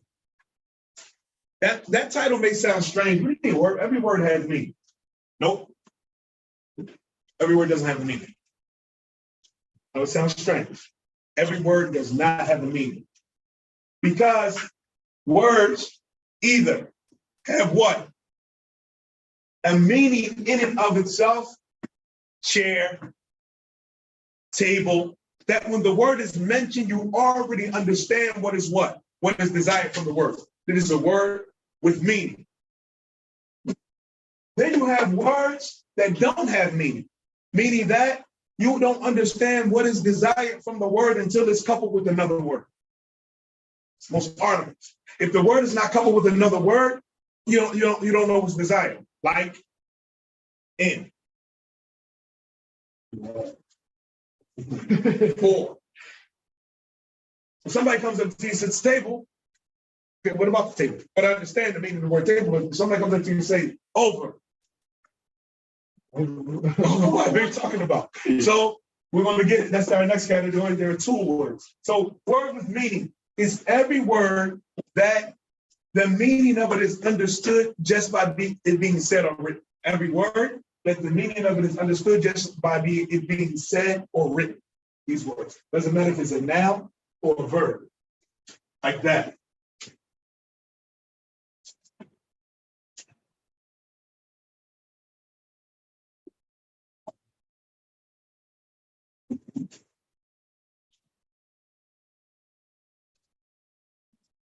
Tool words. Tool words are words that are not complete by themselves. They need help. They need to be in a sentence and a phrase and like that. These are tool words. Like every type of pronoun, whether it be personal, possessive, and other than that. His, hers, theirs, him, her, ours, and all of that kind of stuff like that. He, she, me, I, also conjunctions, and, therefore, but, and all of that. These are tool words. These are words that you need to complete the sentence. Tool words are so important that if you were to remove them from language, you can't speak anymore because they tie thoughts and phrases. How can you when you want to exclude something, if you didn't have conjunctions, exclusive conjunctions, how are you going to exclude something? You're going to say, but, except, but you don't have those words. You take it away. Now how are you going to explain that that's not included? Everybody can come and you want to exclude somebody. You take away those exclusive conjunctions, what are you going to do? So tool words are very, very important. As a matter of fact, a person cannot even be a functional illiterate without tool words because your language can't function. Like I said, pronouns. The person doesn't have in his vocabulary the use, the knowledge and the use of he, she, it, them, their, theirs, ours. These are tool words. These words are tools. They, in and of themselves, need other words in order to be in the sentence.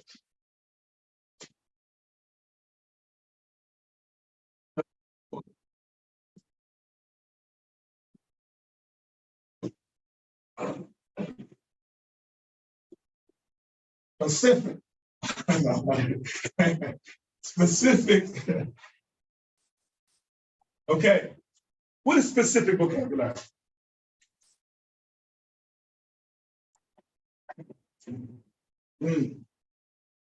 Like it pertains to a certain like field, like medical. There we go.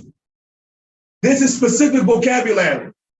This is the vocabulary. This is what you need to be functional. This is not what you need. Because when it comes to specific vocabulary, everybody's knowledgeable and ignorant at the same time. Specific vocabulary, everybody's knowledgeable of the vocabulary specific to that thing, ignorant when it comes to someone else's field. You can take a doctor, PhD, top of his class, surgeon, brain surgeon, neurologist, whatever you want to say, you know, that shows high education. And then you can take them down to the mechanic. He lifts up the hood. So what you're going to need, it begins using vocabulary specific to being a mechanic, the engine, he starts talking about hoses and like that, and the doctor, with all that education, like, I mean, I don't know, just fix it. I don't know what you're talking about, just fix it. And then that doctor takes that mechanic and to the hospital, he's performing open heart surgery. He's working on a different kind of motor. And he opens up, he said, well, this is the vein, the ventricle, this, and he starts talking about veins, like he was talking about hoses. And then the mechanic's like, I mean, I don't know, just fix it, right? So that's what specific vocabulary is about. Everybody's knowledgeable and ignorant at the same time when it comes to specific vocabulary. It has nothing to do with education. It has to do with what is your field? What is your field? The mechanic in his shop, in his garage, he's the doctor. The doctor in his operating room, he's the doctor. The lawyer in his office, he's the doctor. So everybody is the head of this vocabulary in their respective field. The farmer, he didn't have to ever go to school, can't read or write or whatever, but when you get down there, he's going to start talking about how that seeds need to be planted and fertilizing and that. Boom, he's the doctor. He's the doctor.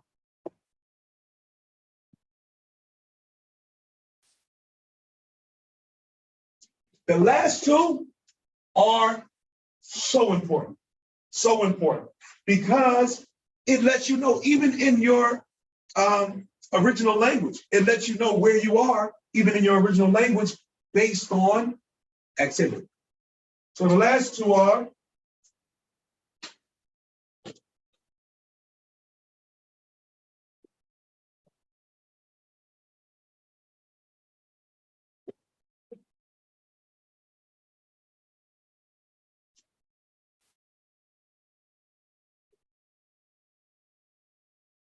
active vocabularies for folks.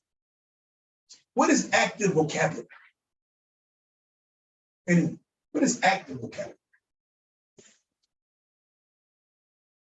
What comes to your mind when I say active vocabulary? Words used often. That's it. Active vocabulary are words that you use often to the point that when you need them, they descend from your brain to your tongue immediately. They're at your ready use. Anytime you need those words, it comes from here to your tongue to the point that you don't even know you thought about it. It flows so smoothly, because we don't act without thinking. But sometimes it's so swift, the communication between the tongue and the brain is so swift that it's like, it feels like you did it without thinking. But you thought about it. That's active vocabulary. Any vocabulary that you have to say, that shows that you don't use that word. That's something that you don't use much. And this can happen in your own language. If you don't use words much, certain vocabulary that you don't use often, what's going to happen? When it's time for you to use it, you're like, it's on the tip of my tongue. That's those words. It's supposed to inactive vocabulary.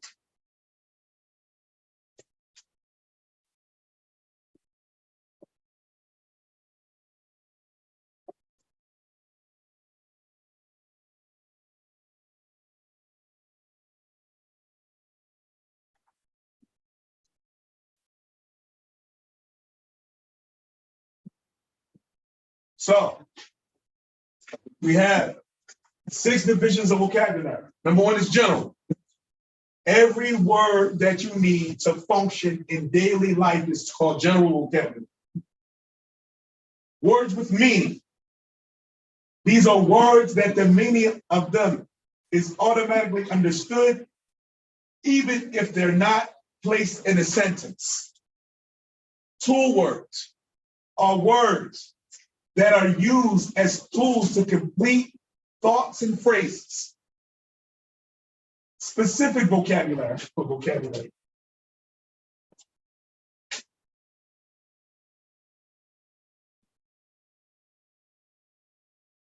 Specific vocabulary are words that are restricted to a specific field. No one but the people in that field are required to know those phrases, or what do they call them? This is a word I don't use much. Terminology. Terminology. Okay.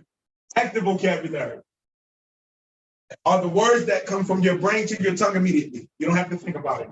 Inactive vocabulary are those words that you have to think.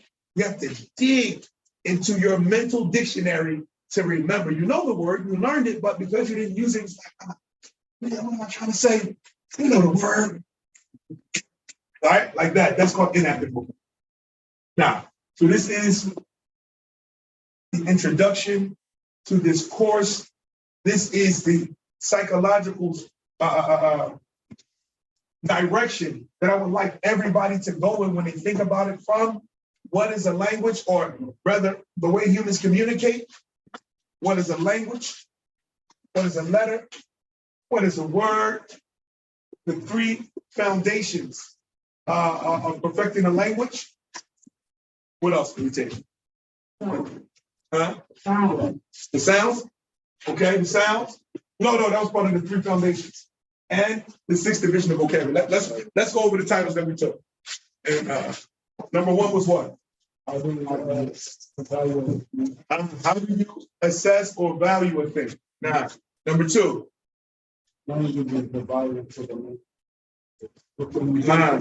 Communication was first, right? What's the second? Yeah, number 2 is communication. So human beings communicate in 5 ways, right? Right? Communicate. Brother, write it down. Yeah, I'm you got it. So number 1, how do we assess the value of a thing? Number 2, communication.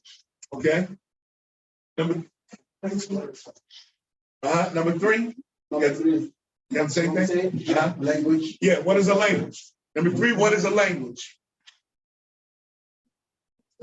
Next, number 4. What is a letter? Number 5, the characteristics of a letter. Characteristics of a letter. Number 6, what's a word? Number 7, perfecting language.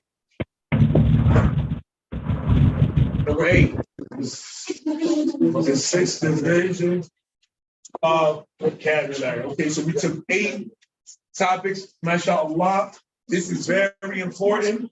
And now we can get into the meat of the matter. We're learning a new language. We're going to be juggling here a little bit. We're learning a new language.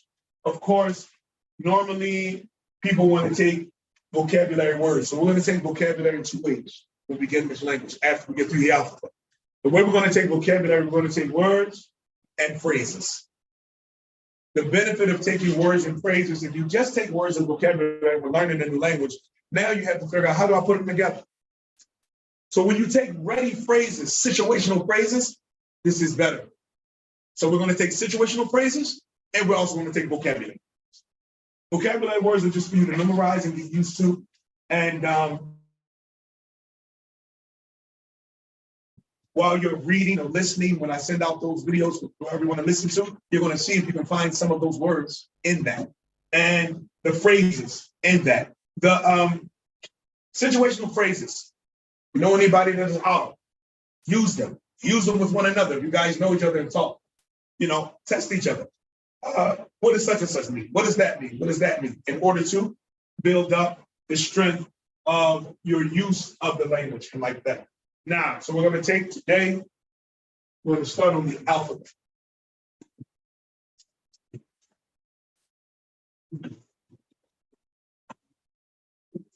Each day, inshallah, when we come in class, we're going to do a review, quick review before we start the next class. Be on point.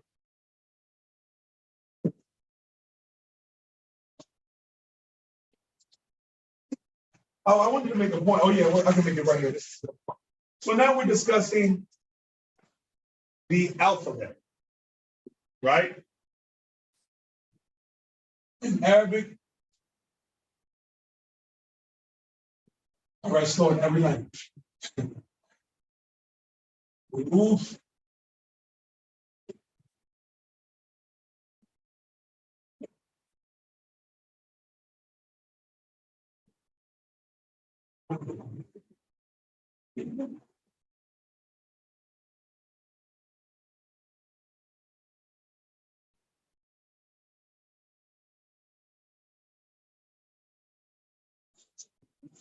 So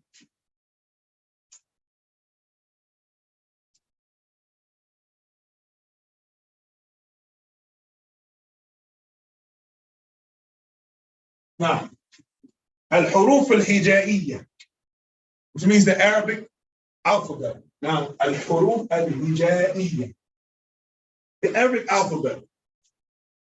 So, some very important points I want you guys to take now. We're going to reiterate them as we go into the alphabet. Number one, the alphabet divides into two parts.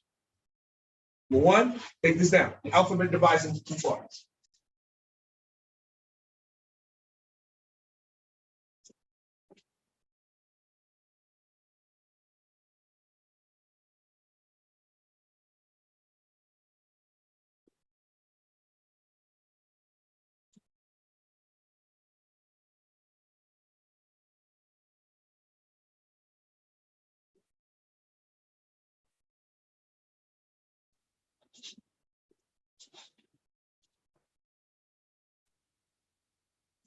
Part one,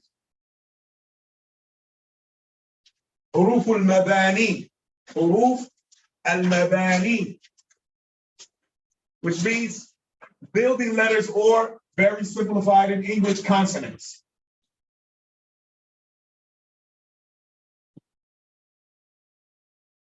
Number two,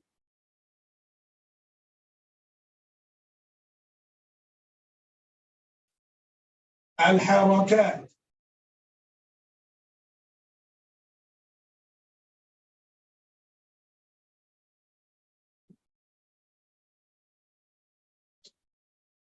الحركات, the vowels. Mr. Father, like that? No.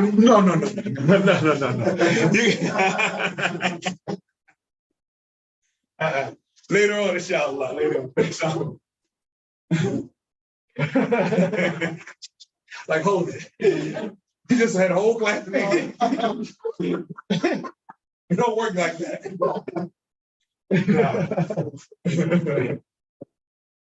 Al-huruf al-mabani, it means what? The consonants. Al-harakat means the vowels. Now, so you're going to write consonants and vowels. But I do want you to get used to the terminology that I'm using in Arabic. Huruf, hijai, harakat, and all of that. Let's get used to that. Al-huruf al-hijaiyya, huruf al-mabani, al-harakat. Now, well, you said it right now. Consonants, vowels. Language divides into two groups, consonants and vowels.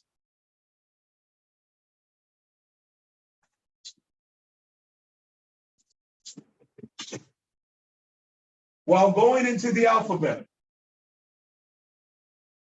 I want you to know a couple of things.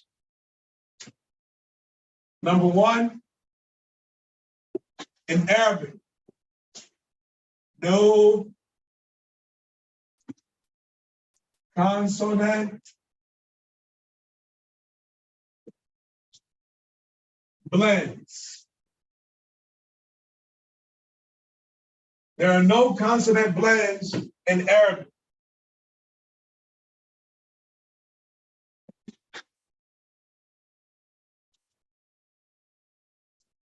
No silent letters.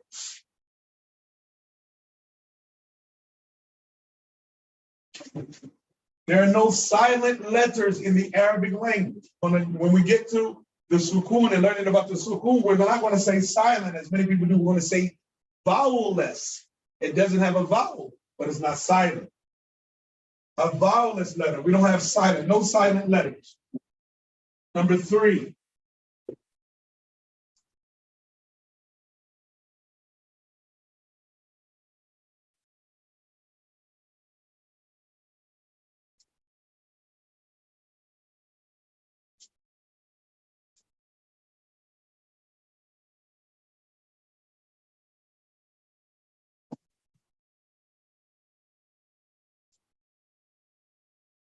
Double consonants are pronounced.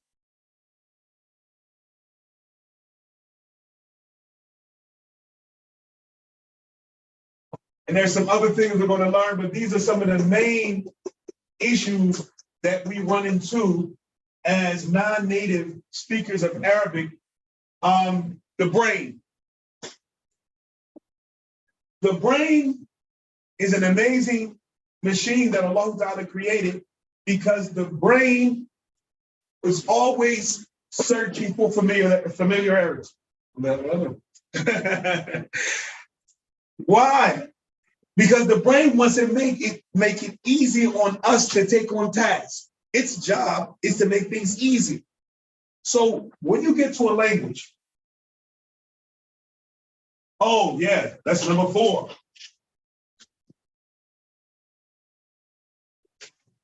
No.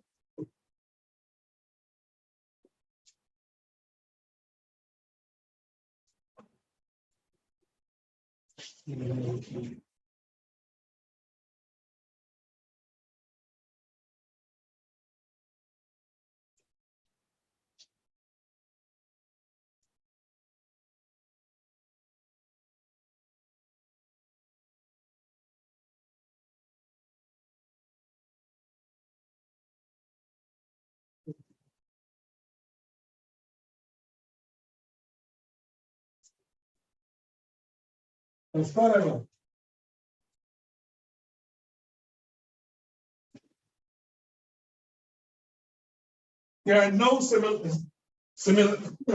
that word, there's no similarities between the alphabet of 2 different languages. Force yourself to accept that. There's no this word between the alphabet of 2 different languages.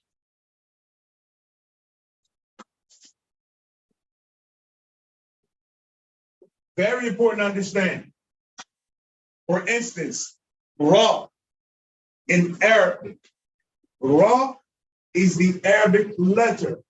It makes the Ra, Ri, Ru, Ra, Ra, Ra, Li, Wu, Alu.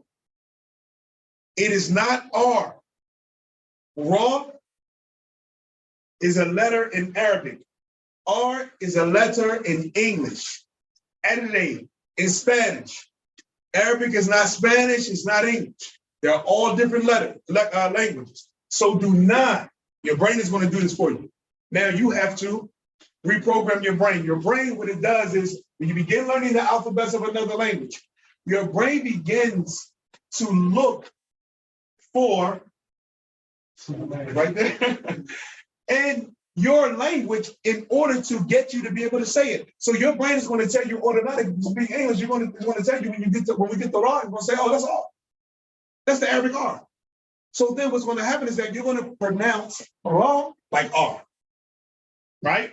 When Arabs come learn English, their brain tells them, oh, R is the Arabic, is the English R. What happens? All the time. You have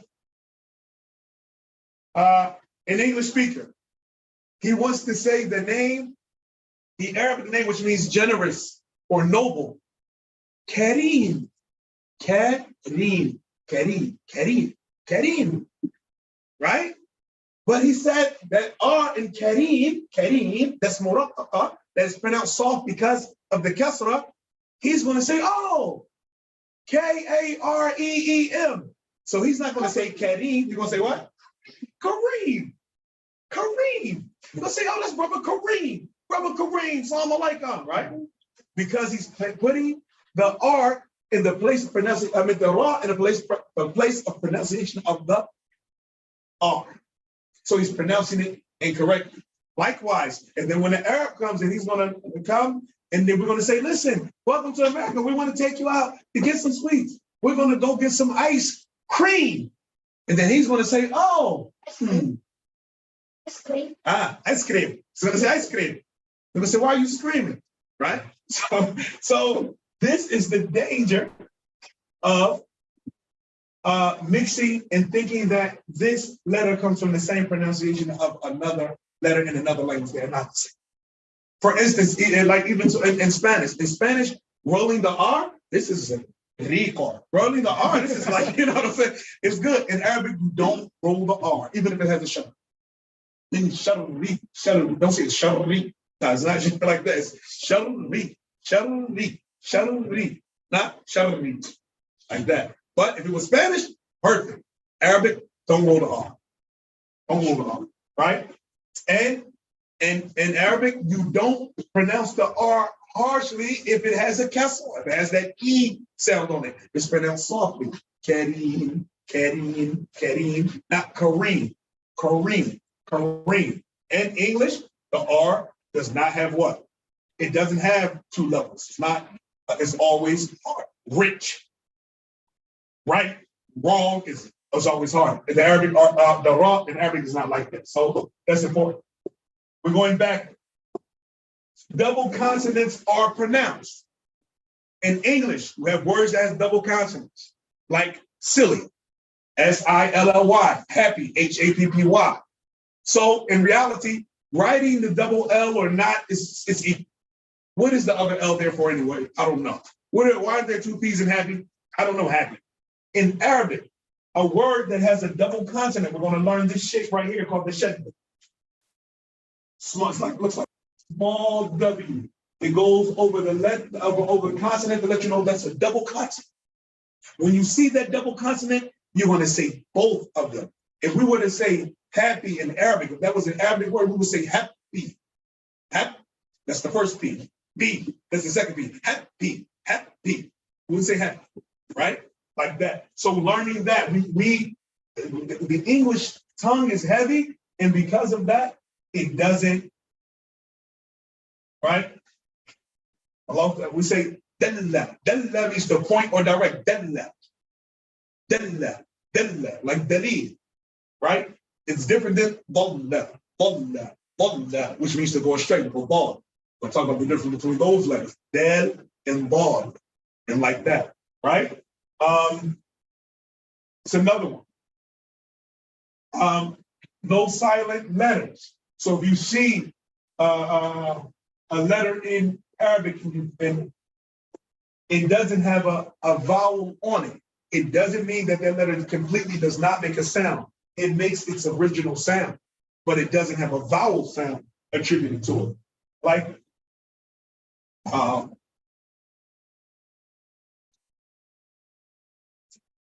a good example for this. Ma. Huh? Ma. Ma. Dowry? Ma. Ma. What's that? I don't know. No, but you reminded me of a word in Arabic. And, I'll write it in English because I'm not going to scare anybody away. This means dowry, the bridal gift, right? In Arabic,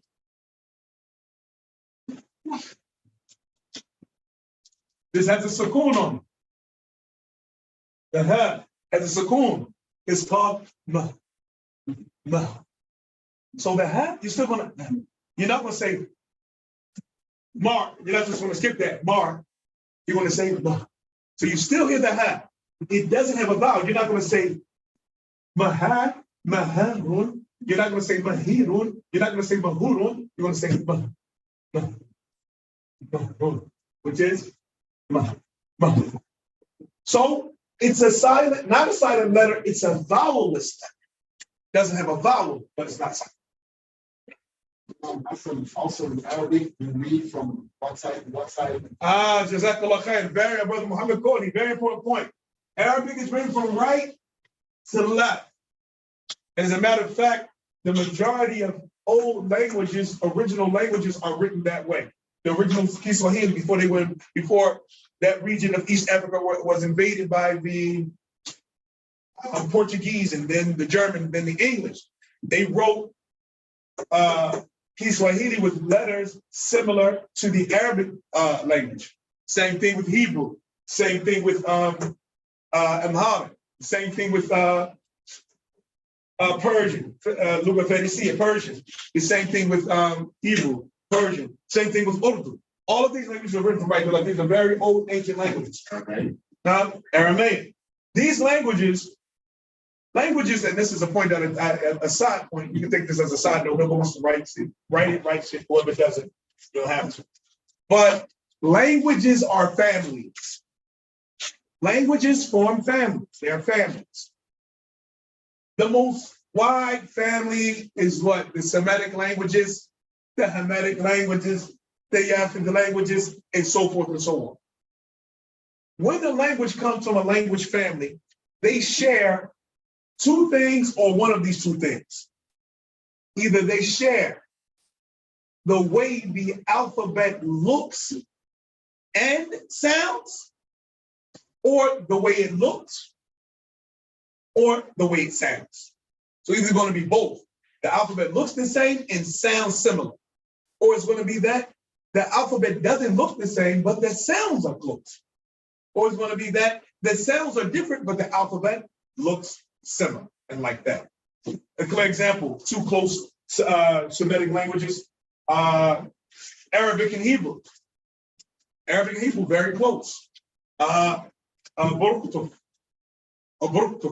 Buruktu, blessing, baraka in Arabic. As-shalom alaykum, right? Peace be upon you in Hebrew. As-salamu alaykum in Arabic. Qul huwa Allahu ahad in Arabic, right? Adonai ahad in Hebrew.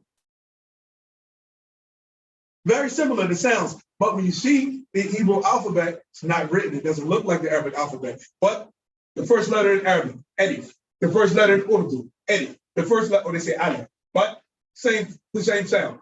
The first letter, Arabic, Alif. Urdu, Alif. Hebrew, Alif. So they're families. English, A. Spanish, A. French, same thing. So these are families. The point that I'm making is that if you master one of the languages in that family, then you can go ahead and take the rest of it. For instance, let's say if somebody learned English, then Spanish is easy because that's in the same. If you learn Spanish, you basically have Italian. He basically speaks. If you learn how to speak Spanish, then you can learn Italian in 3 months for less, because it's basically the same language. So same thing. You learn Arabic, Hebrew is a given, Urdu is a given, Swahili is a given, and all the rest of the languages that fall into that Semitic family, they're given because they're families also. Now, Can you say Quran in a different language? or add? No. I mean, I don't know how. I'm not saying you cannot. I don't know, like in Hebrew, what their word for Quran is. I don't. No, you have to say Quran in Arabic. You talking about recite the Quran? Definitely. Any time the Quran is being recited outside of the Arabic language, that is not the Quran. That's called a translation of the meaning of the Quran, but it's not the Quran. So when you see the English translation, that's not. If you see any other Spanish translation, that is not the Quran. The only Quran that we have is Arabic. Allah Ta'ala said what? Quran in Arabic Quran, perhaps you will gain understanding. But some people that know Arabic, they read the Quran, sometimes don't even understand the meaning. That's true. That's true. And this is a very important point too. There are some people that, may Allah protect us and guide them, Ameen, who have become delusional. Yes, brothers and sisters, learning Arabic is a beautiful thing, and it's a great feat, and it's an important achievement in the life of a Muslim. But knowing Arabic does not make you a scholar in religion. If that was the case, every Arab would automatically be a scholar by default of that being his language. So Arabs have to study and learn Islam just like everybody else, and just having the language gives you the advantage, puts them that much closer because they have that much done. However, it does not make the person a scholar. In order to be a scholar, a person has to spend his time sincerely learning the legislative text of Quran and Sunnah from those who learn, from those who learn, from those who learn, till you reach the Prophet ﷺ. That's how knowledge is learned. That's how it's disseminated. But just learning Arabic, no. I've heard people say that. Only thing the difference between us and the scholars is Arabic. Once you learn Arabic, you ain't gonna need no scholar. I don't know where you get that from. I don't know where you guys get that from. You know, I mean, we look at it. That's like saying, all you got to learn is Latin and you can be a doctor, because most of the medical terms are Latin. So, okay, I'm just going to learn Latin, and after that, you know, I'm start opening up chest and, you know, doing heart surgery and everything because I know the terms. I'm going to start giving out medicine, you know, all of those medicines you can't pronounce, it's Latin. So just learning the language does not make you a scholar in any field in that language like that. Now, so we're cool? Did we discuss everything? So no consonant blends. No consonant blends. You're going to find words like you're going to see that.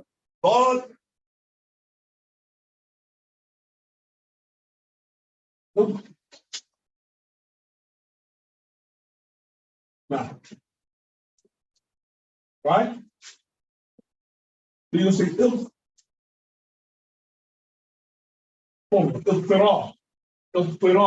You don't say ill. People going to want to put that together. No, the dog gets pronounced on its own. It's silent, but it still has a sound. Ill. Full. So whoever's forced, not desiring, nor going beyond what is necessary, and like that. So there are no consonant blends. There are no two Arabic consonants that are going to come together and make it sound together. This mistake happens a lot in Surah Al-Baqarah. In Surah Al-Baqarah, where Allah Ta'ala said, وَإِذْ قُلْنَا لِلْمَلَائِكَةِ, right? Malaika ends with a tab marbuta. And then after that, you have the scene. Then after the scene, you have the jeen, right? So now the scene has a sukoon. The jeen comes from the tongue being spread out. Jeen, edge, jeen. The scene also comes from that, close to the same place. Scene, S. So people end up saying that scene, jeen, when it comes to is jud. So they mix them together and they turn them into a sheen. They say, وَإِذْ قُلْنَا لِلْمَلَائِكَةِ اسْجُدُوا. They say tish, tish. No. Isjud. Isjud in that. Tisjud, tisjud, tisjud, tisjud. Each consonant gets its own time and its own pronunciation. If you mix them together, you're going to come out with a shin. You're going to say usjud, ush, ush, ushjud. No, it's usjud, usjud, usjud, usjud, usjud. Every letter gets its time to be pronounced. That is the Arabic language. These are some points I wanted to bring, and we can take the first three letters now, or maybe we'll take the first one because we do have class tomorrow. First letter we're going to take today is ba.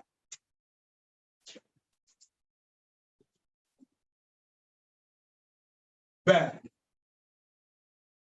This shape is called ba. It has two systems. Ba,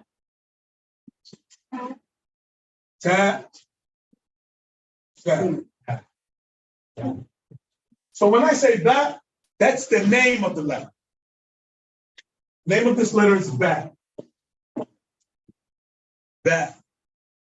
So we can write the Roman letter so we can recognize it. Like Don't. No, please don't. When you do it, that pronunciation is going to go down the drain. Ba. Ba. Ba. Or you can say ba, ba, or ba. You can say ba with the alif mamduda with the alif, or you can say with the alif with the hamza. This is just the name of the letter. Ba or ba, ba or ba. That's only the name. I'm not talking about the sound of it. Why? Because I don't want you to get to a word and it has a ba there. And I say that word. You're going to say ba, ba. You're thinking about the name of the letter, not the sound. The sound that the ba makes is ba, ba, ba, ba, ba, ba, ba, ba, ba, ba. So ba makes the ba sound. The place of pronunciation of the ba are the two lips without making them into a circle, without turning them into a circle, and without compressing them and folding them. So it's not ba. Ba. It's not ba, right? It's not ba. It's ba. Ba. Ba. So when you say a word that has ba, Bismillah, Bismillah, Baraka, Barakallah fi, ba, abba, ba, abba, abba, ba. The letters ba, the sound is ba, ba, ba, ba, abba, ba. Okay? So this is ba.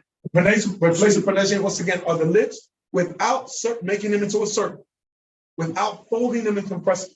Just simply the two lips come together in contact and press apart.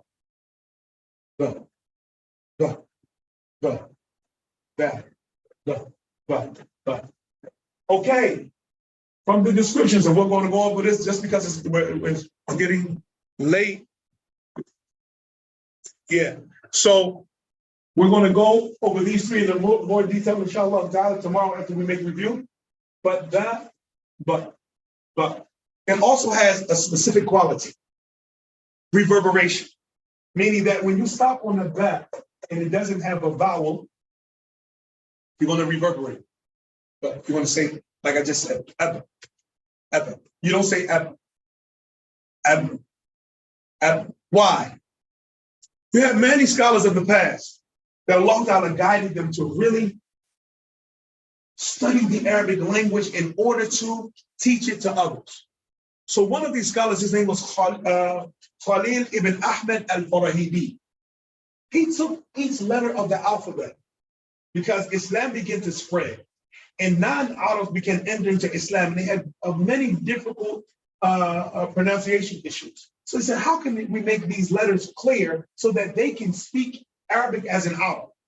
So he took each letter, and his student, Sibawayh, he said it's as if he took each letter, put it in his mouth, and chewed it up.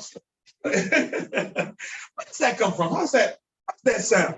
So he came out with two things about each letter. Its makhraj, its point of pronunciation, and its sifa. And the characteristic that makes it distinct from every other letter.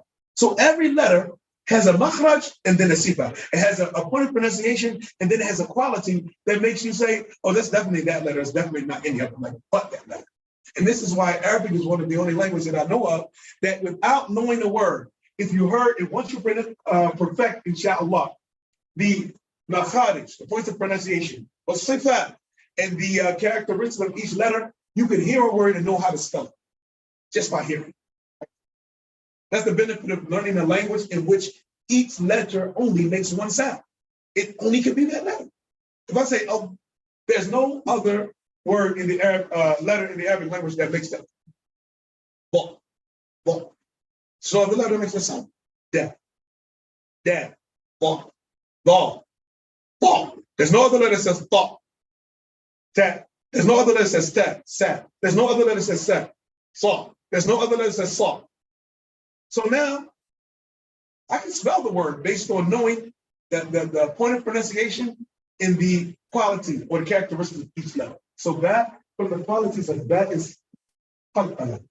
Qalqala, the reverberation. So it's going to say adab. That's why I say now tabbat yada abi lahabin wa tab. That right there, that's what you know it's bad to end up. If not, if you say with tab, tabbat yada abi lahabin wa tab. Did I start? Is it a meme or not?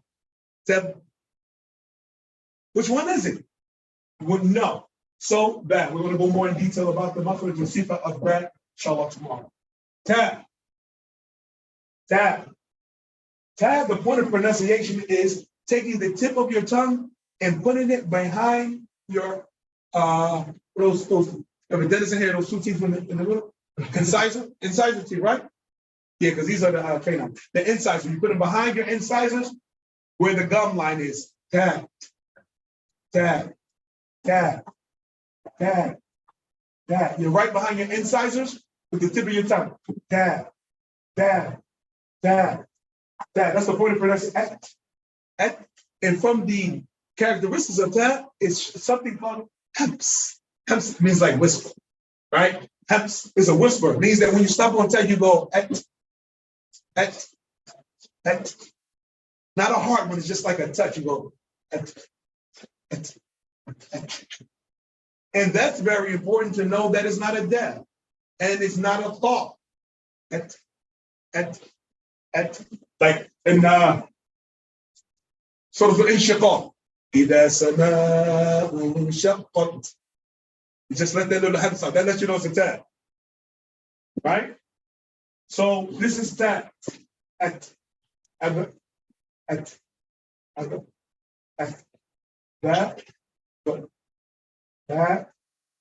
And ta is the same thing. You can say ta, or you can say ta. The hamza. This is just the name of it. Ta or ta. Ta or ta. That you hear at the end, that's the hamza. We're going to talk about hamza with alif, waw, and ya. They have special rules. So we have ba. That's the name of it. The sound of it is ba. It's not ba. It's not b. It's not boo. It's just ba. The characteristic of it is qalqala. It says ab. Ta.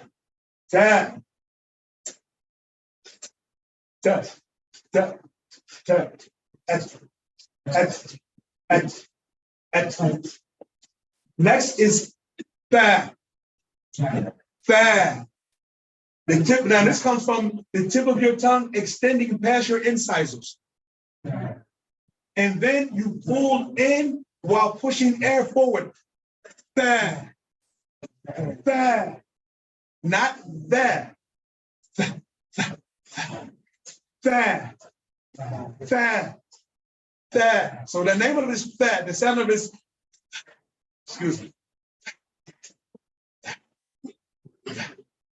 F.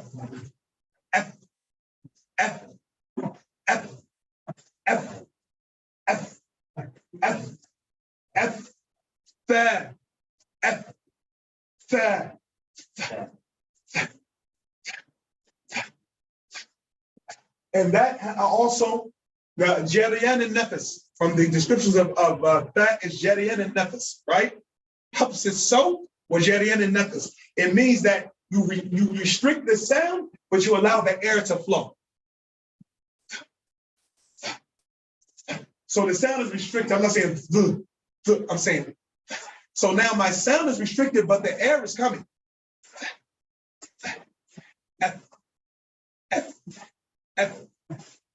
So we have ba, ba, ada. Ta, ta, F. Ba, F. Ba, ba, ada. Ta, ta, F. Ba, F. Ba, ba, ada.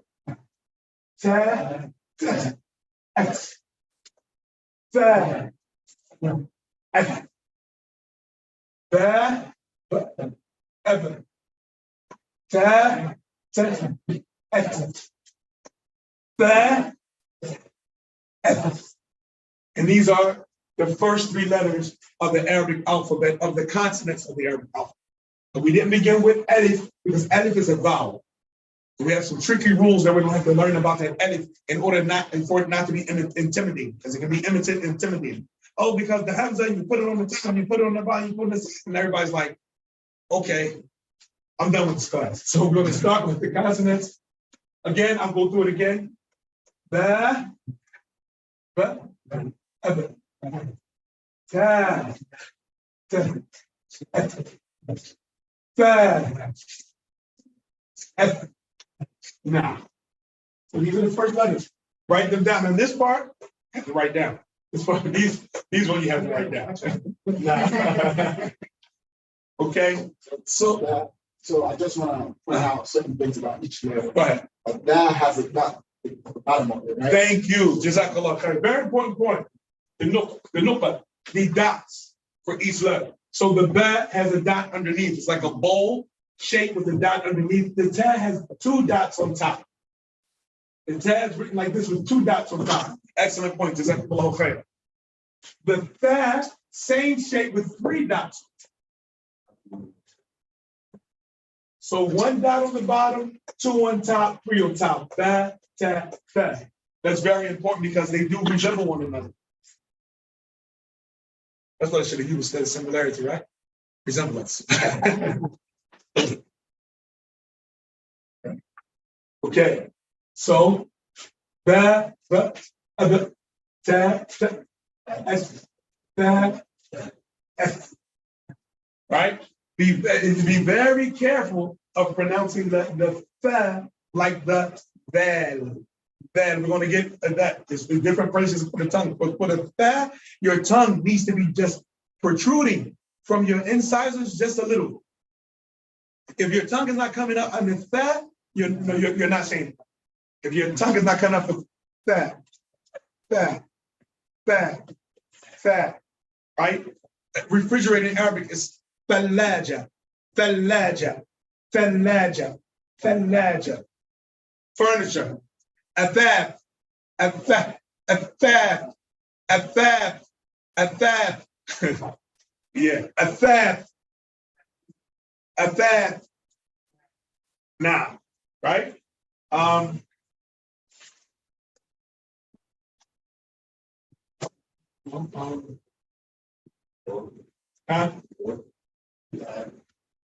No, that's bad. Oh, that's bad. Oh, okay. Yeah, you have, if we're going to do all three, we have bab, begins and ends with a bab. Bab, bab, bab is a verb. Bab is a noun. Babun, babun, a door. Taba, taba, taba, right? It means, taba means to repent or to return. And athad means furniture. We just want to get used to these sounds, inshallah. I'm going to put the first video, inshallah, I'm going to put in is going to be a video going over the pronunciation of the letters, each of the letters. Only focus on the letters that we go over in class. I'm not saying don't listen to the rest of it. I'm saying don't focus. Focus on what we're doing here. So inshallah, tomorrow each person is going to get a chance to say the letters and the points of pronunciation and mention their characteristics. This is what, excuse me? Oh, I'm sorry. I think of that. Okay. Okay, so that's what I wanted to bring for today. We can prepare for Salat al-Maghrib. If there's any questions after the Salah, we do have, what classes? Yes. Tafsir? Yeah. I think it's tafsir.